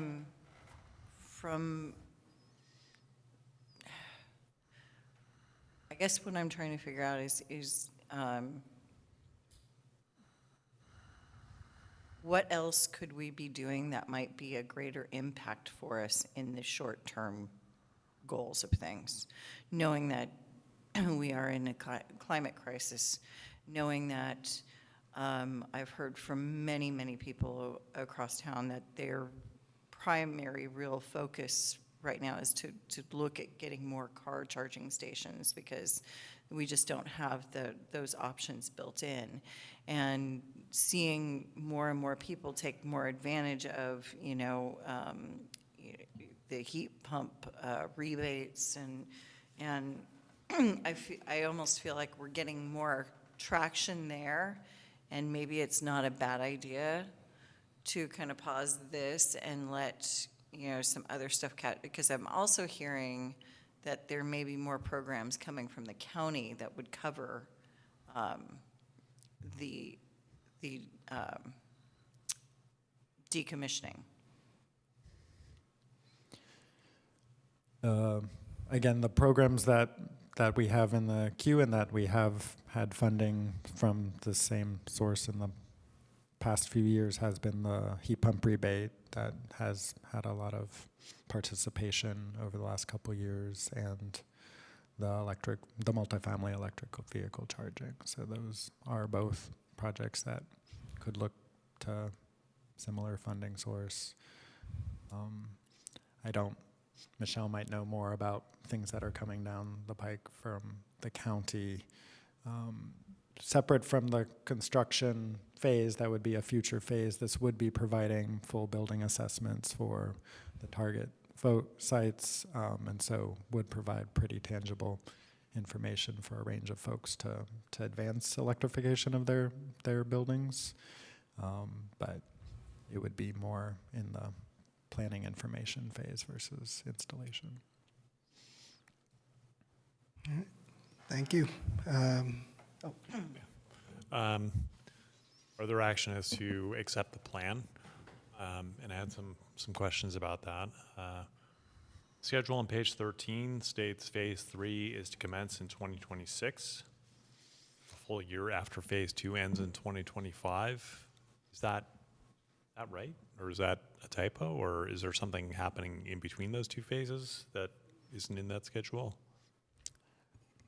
That would be beyond the 2-year of this project, but when construction phase would be to be determined. But I think phase 3 is it's another engagement phase. It's not a construction phase, as listed on the schedule on page 13.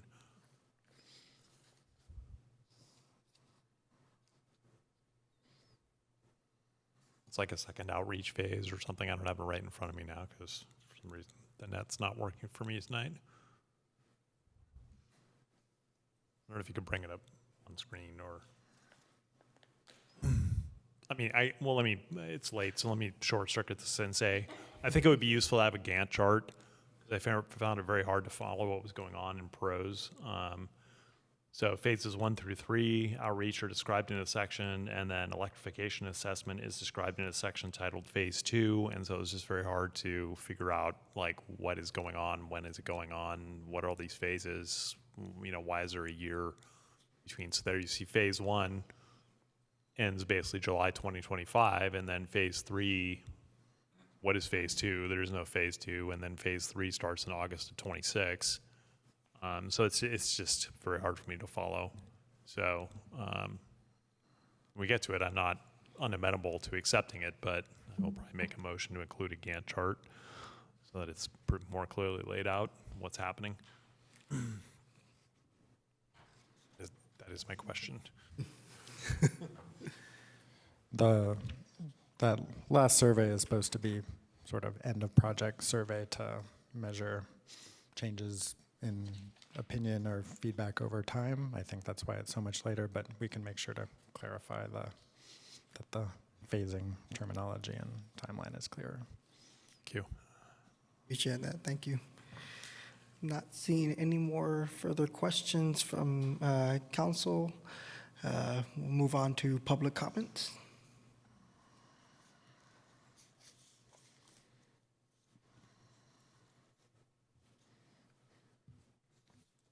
Thank you.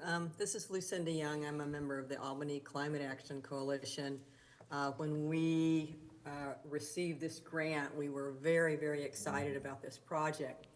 However, I have to say that I do have some questions about how we should proceed. I'm kind of on the fence here. There's just a lot of additional information that would be helpful. I'm wondering what the other, my recollection is there were 11 cities that received these grants, and I'm wondering how the other 11 cities are handling this suspension of funding. We're in this uncertain period where we don't know if we're going to get this funding or not. So I'm just curious how other cities in this predicament are handling it.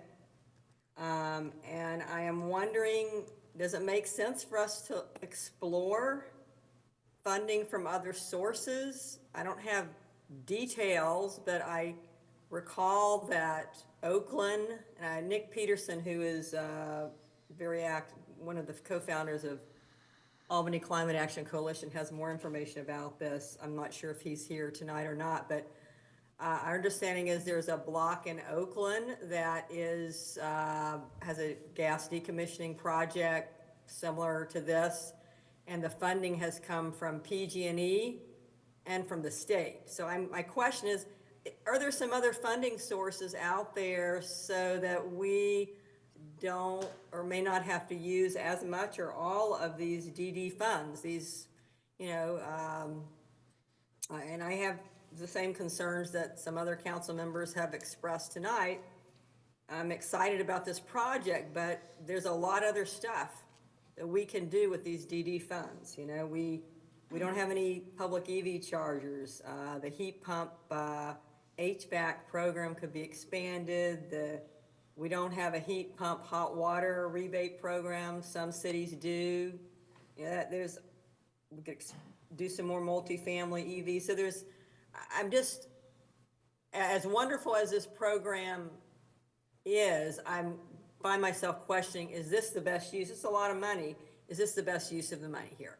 And another question I have is, I know there's no way for us to know whether we will eventually get this money, but I'm sure the attorneys have made an assessment of the likelihood, or is it a real remote shot that we're going to get this money, or do we have a reasonable probability? And I would think the attorneys would have analyzed that. There are lawsuits going on right now. There are many, many other jurisdictions besides us who are in this predicament. Thank you.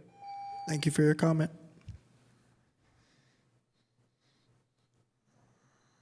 Thank you.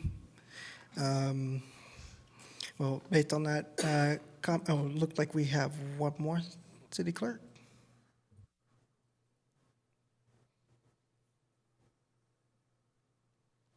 Yeah, thank you. Nick Peterson with Albany Climate Action Coalition.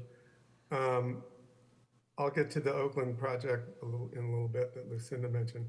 Yeah, I have real concerns with this. First of all, I'd like more clarity. There's been very little clarity. Well, just to back up a bit, the whole reason we have this money in the first place is the voters passed Measure DD, which was an increase on utility taxes and which brings in about $900,000 plus a year, a third of which the city council had agreed and was requested by the voters that it be used for climate action in Albany. So they've been doing that, but this has been in place, I think, since 2019 is when we started collecting revenue, or some years back. So if it's $900,000 a year, that means for at least a few years, we've had $300,000, let's say it was 3 years, that's almost $1 million. So either I'm totally wrong on the agreements that city council has done with the city manager because these are general funds, but that there's only 150,000 left, or 145 and change left in what's called the Climate Action Reserve Fund, either means the city council is not meeting that request to do 1/3 of the amount, or there's been a huge spending on things that we don't know about. And I know it's been going for the free trees, the heat pump rebates, the multifamily EV charging pilot project, which was about 50,000. But the last time I remember seeing a report from Jeff Bond to the Climate Action Committee, there was something like, roughly 120,000 been spent. There was still 150,000. And there was going to be this almost 2-year process whereby the funds would be decided and there would be public hearings and yada, on, which was very disappointing to me because the idea was we would spend the funds more expeditiously and not have a big, long bureaucratic process. So I think you guys need to have some clarity on what the DD funds are, how many have been set aside for climate action, has it met the 1/3 of everything collected to date, and what has that been spent on before we decide to just throw away another 140,000 of it on what was really just a study. And I agree with member Hanson Romero, this is not, it's great we got it and DOE was paying for it, but if we have to pay for it ourselves, first of all, this significantly benefits PG&E, which is a huge monopoly making record profits. So they should pony up at least half of the lost funds. And PG&E, they're usually a conduit passing through money from the state. They're not putting up any of their money of their own. They're mandated to do certain things, and then they ask for raises in the rates, which they do, and we pay the highest in the country. So anyway, let's think about this more, and let's get some more information. Thank you. Thank you for your comment.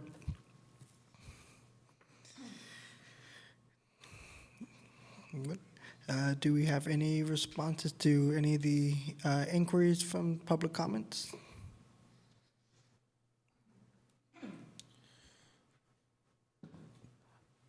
I can just provide feedback. The Oakland reference, I believe, is the Eco Block project, which is a zonal electrification project. It did look to electrify buildings on a city block. It did not focus on end of line of a gas line and accompanying decommission. So it's a similar to some extent, but was a different approach. And they did have funding through to construction. I'm not full on the nuances of where all their funding sources came from to report on.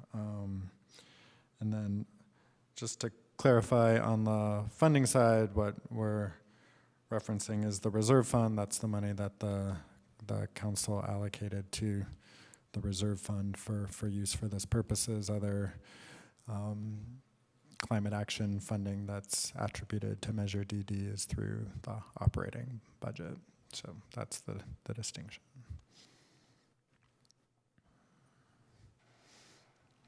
Thank you. There was another question, which is if the city attorney, I would say, has any guess at the probability or estimate of the probability that we're actually going to get money rather than get canceled out. Yeah, I'll be the first to admit that is not my area of specialty, but my colleagues are actively on it, and I can get back to you with an update. But I think we're all kind of at the mercy of is slightly unpredictable. Is You that? can say that. Yeah. So we're doing our best, and we're trying to keep you guys updated as best we can. But my colleagues are specialists in this area better than me, and I will make a note to get back to you. I wish I had more clarity. I think we all do. I will say that this project is it's really a marquee project. We had people from the California Energy Commission come here to talk to us about it. Nobody else in California that's essentially as far along as Albany is in trying to solve this problem, which is sometimes called the death spiral, where you have fewer and fewer accounts that are paying to maintain the full gas network. And so the expense for those accounts is going to go up, and those accounts are more likely than not to be held by people who can least afford to electrify. And this project was a pilot project, a leading project to start to gather knowledge on how to untie that knot. And so that's why it's of considerable interest. That's why it won the grant award. And I would say, you know, if we put in EV chargers in Albany, that's great for us. We lower our greenhouse gas footprint, but we're not really solving the problem of gas in buildings. I mean, I have on the block I live on, 2 of the houses have gone off gas out of the 24 so far, and PG&E's come out and cut their line. So that's 10% of the block that's not paying to maintain the system anymore, and it's just going to get worse and worse and worse even with our heat pump HVAC rebate program is contributing to that sort of random electrification of buildings across the network, so that we don't save any money on cutting off a part of the network. So as painful as it is, I'm in favor of supporting allocating this funding. And the way I look at it is, if we do this work, we're going to be in a very good position to compete for grant funding to actually do the construction, which is way more than the cost of what we're talking about here. You know, and it's similar to any infrastructure project, and there's no way the state is going to meet its goal unless there starts to be grant funds or other kinds of funds available to do these whole block electrifications for the reasons I've described. It's just going to become financially and economically and inequitably untenable for this to go on. So if we can keep ourselves in the lead, I believe we will attract resources down the line. Thank you, Councilmember Jordan. Mayor, can I move that we extend until 11 only for this item? Yes, you may. I'll second. City Clerk? Mayor Lopez, Yep. Councilmember Hanson Romero, Yes. Councilmember Jordan, Yes. Councilmember Mickey, Yes. and Vice Mayor McQuaid. Yes, To extend the meeting till 11? Or does the item? only this item. Thank you. Thank you again, Councilmember Jordan, for your comment. I'll say too, I'm favorable to continuing this project however necessary. Our city staff has invested considerable time to secure the grant to begin with, to lead something that's very innovative and creative in our pursuits of rising to the challenges of being in a climate crisis. And I understand and I hear that funds could be potentially used for other opportunities and such. As it stands, we already have set funding for existing programs. And the goal and the intention isn't just to toss $125,000 and be like, okay, well, that's it. The goal and the intent is to hope to ensure that DOE is able to hold their end of the deal here, that we put Agent Orange to task here, because we're not the only city, we're not the only community, organization, et cetera, that is dealing with this. And the DOE is not the only organization dealing with these issues. I know of several local program nonprofit fighting right now for a grant from the EPA that got locked in their ASAP accounts right now. So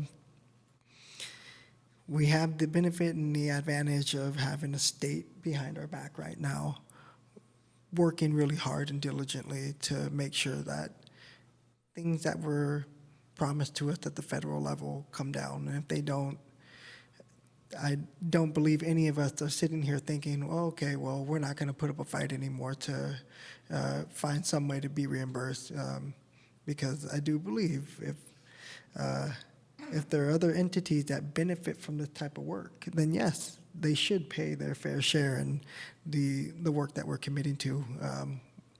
And so I would say if we're going to move forward with allocating from the reserve fund, that there's a caveat that we also have some initiative, some language around initiative to continually source out ways to be reimbursed, because it should have never been a cost that we're talking about expensing out of a reserve fund to begin with. But I think we do owe it to hardworking city staff and to potentially impacted neighbors in our community who are looking to be part of the solution. I'll put cap there. Any other comments from council members? I have a quick question. I mean, is this, I don't feel really comfortable making this decision tonight because I feel like there's just too much up in the air. I feel like there's things coming down the pipe, and I'd like to know, is there anything, any cons to us, say, tabling this for a month and looking at this again, say, next month? The main implication is if we pause, the consultants are not hiring summer interns to do the engagement that they've mapped out, and just a question of whether they're able to do that if we say, please pick it back up in a month. That's the main. Because I'd implication, rather, I think. you know, part of me too is just feeling like if there are other cities and, you know, bigger cities with deeper pockets fighting this issue and something happens and gets it, you know, moving again or whatever, then we can jump back in and we don't have to, you know, do this approach. So, because as you said before, we don't even know, even if we take these funds and use it to continue forward, we don't know for a fact that we're actually going to get reimbursed if and when those other, you know, grant funds become available. And I feel like we don't have enough information here, and I feel like we're jumping too quickly with not knowing. Before I get to Mayor Mickey, I will just point out something that was mentioned in the staff report, that we may still be held to account to meeting certain deadlines on deliverables, and that could be something potentially welded against us if there is a delay in making a decision. And so as much as I think I think under normal circumstances, I'm very measured, and I agree with you, Councilmember Hanson Romero. Like, let's take a step back, let's pause, let's come back and discuss. But given the behavior of the current administration, I wouldn't put it past them in settling any type of lawsuit, saying, well, you didn't continue your end of the agreement here, so you missed out. And so those are the things that are on the back of my mind. If we pause anything, if that causes any delays in meeting goals or milestones in the project, then we absolutely do risk not being reimbursed from DOE. I know that starts treading the line of fear-mongering of what happened to our money, but again, I don't put it past the current administration to make it really challenging for folks who did get creative, like what we're attempting to do tonight, to make it challenging for them to recoup what they've invested in themselves. Mayor, I'm still stuck in last year. Councilmember Mickey?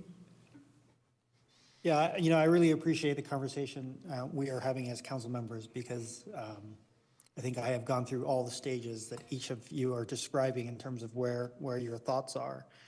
I did have a question for staff, and that is, so as grant recipients, were there, you are asking us to approve the plan that has been put forward for the outreach. In the grant, was there any requirement for the Department of Energy to approve the plan as well before we move forward with the consultant, or was that left at our discretion?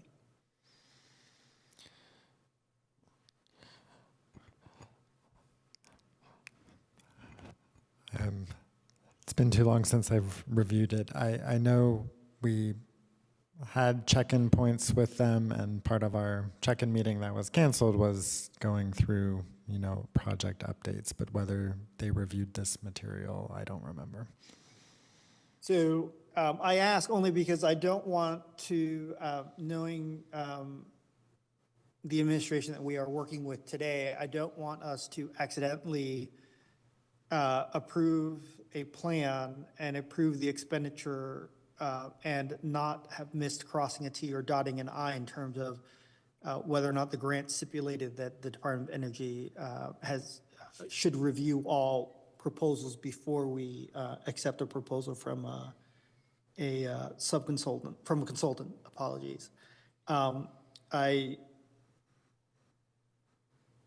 am very much in the camp of what Councilmember Jordan said in the sense that this is a marquee project. This is a project that is really setting the trends for where communities are going to be over the next decade or decades to come in terms of how to solve this problem. And so it's a massively important project to do. I also, while what I would like, or I would ask is if it is possible for us to have this come back at our next council meeting with an update specifically regarding what the grant requirements are and whether or not we are authorized to approve the expenditure in the plan without the Department of Energy's approval. Because if you had answered that there was no need for Department of Energy to approve it, I would say tonight, I would say we should move forward with funding this and go ahead and send a bill to the Department of Energy saying that we have started this plan. And if they don't reimburse us, we'll find other sources to cover this, whether it's the reserve fund or other sources. I'm sorry, just really quick. I think we need to extend again. Can I make a motion to extend this item until 11:10? Second.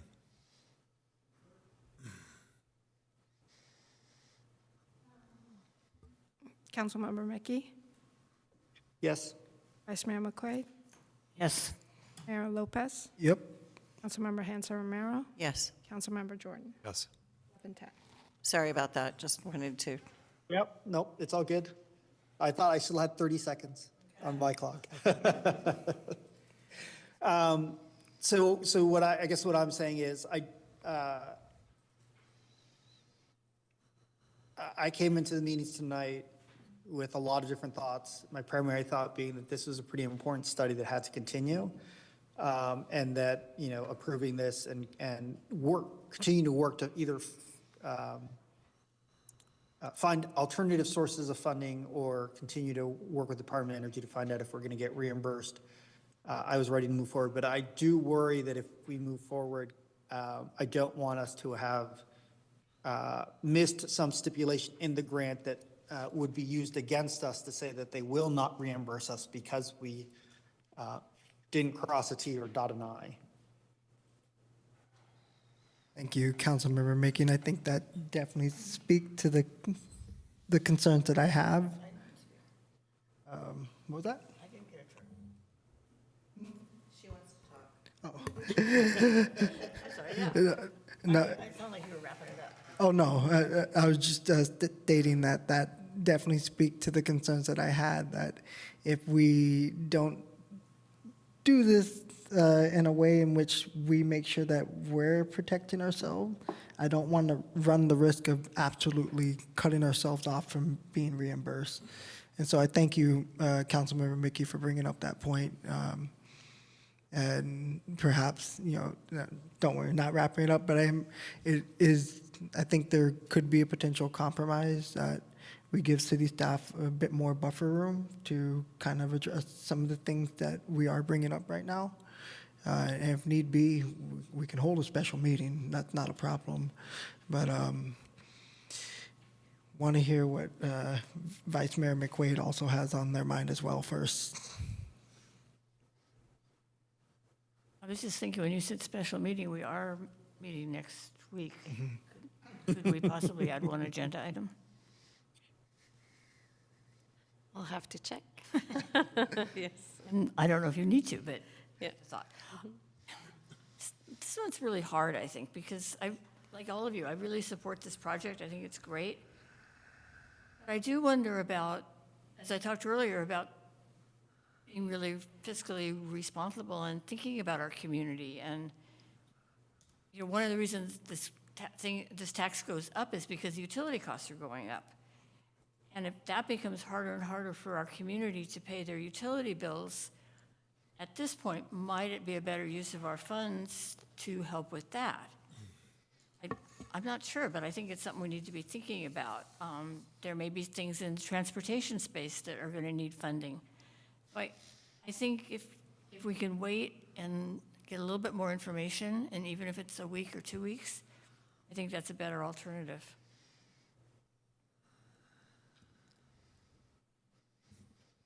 Yeah, I think it would also be useful to know, I mean, there is a contract with DOE, and so I'd be curious if it has some kind of termination clause on DOE's side. So if that information could be brought back, you know, can DOE just terminate it for no cause or for cause, or just what's involved there? I will offer that there is no other city that is anywhere close to as far ahead on this issue as Albany is. I know that may seem incredible, but that is the way it is. Albany was the only city to get this grant on the West Coast as one exemplar. It was the first city, to my knowledge, that PG&E actually led into its system for the purpose of designing these programs as a beta test. And even for Albany's own interest, we're not going to make our 2045 goal unless we figure out how to electrify the whole city. And that's not going to happen one rebate at a time, you know, single detached residence by single detached residence. So it's even in our own interest to do this, but it's definitely in the interest of the wider interest of California to keep pursuing this. I would suggest, I imagine some of us, it's not me, has a relationship with former Senator Skinner, who is now a California Energy Commissioner. And if anybody has a relationship with her, I would encourage them to reach out to her, let her know what we're facing and what we're dealing with. And you know, this project is being watched by staff at the California Energy Commission. So I'm not saying they'll come up with the money on short term to make us whole, but I think putting it in front of them is probably a good move in that regard for the future possibilities of this project when it comes to construction. And other than that, I'm in agreement with holding off till our next meeting, whichever meeting that may be. Well, no more than our next regular meeting to bring this back. I don't want to let it go further than that. So with that said, it seems like the potential general consensus is to hold off. I'm assuming it doesn't require council action. That's just us simply stating we would love to hear more information so we can come back and discuss at a later meeting, correct? Yeah, I would just add if the Gantt chart can come back as a part of the plan. And I know there was a question about Measure DD and when it started. The funding collection, PG&E implemented the raised rates in spring of 21. EDMA didn't implement the utility user tax on water until the fall of 2021. So the full amount has only been being collected for a little over 3 years. And in the first few years, it was considerable. Well, the first 2 years, it was considerably less than it was the last fiscal year. So the revenue has been rising. There is a page that you can look at to see, you know, what the city has been spending various amounts of money on for climate action, but I can't give you the URL right at the moment. All right. That said, it sounds like we are in agreement here. Any other additional input from council before I close out this item? So what I'm hearing is we'll direct city staff to come up with some more information for us to work off of, and also the challenge for us to do our due diligence to reach out to higher electeds with the intent and the hope that this can come up at as soon as possible at another council meeting, because I think we all do recognize time is of the essence, but we also want to make sure we're being financially and fiscally responsible to our constituents. That said, we'll close out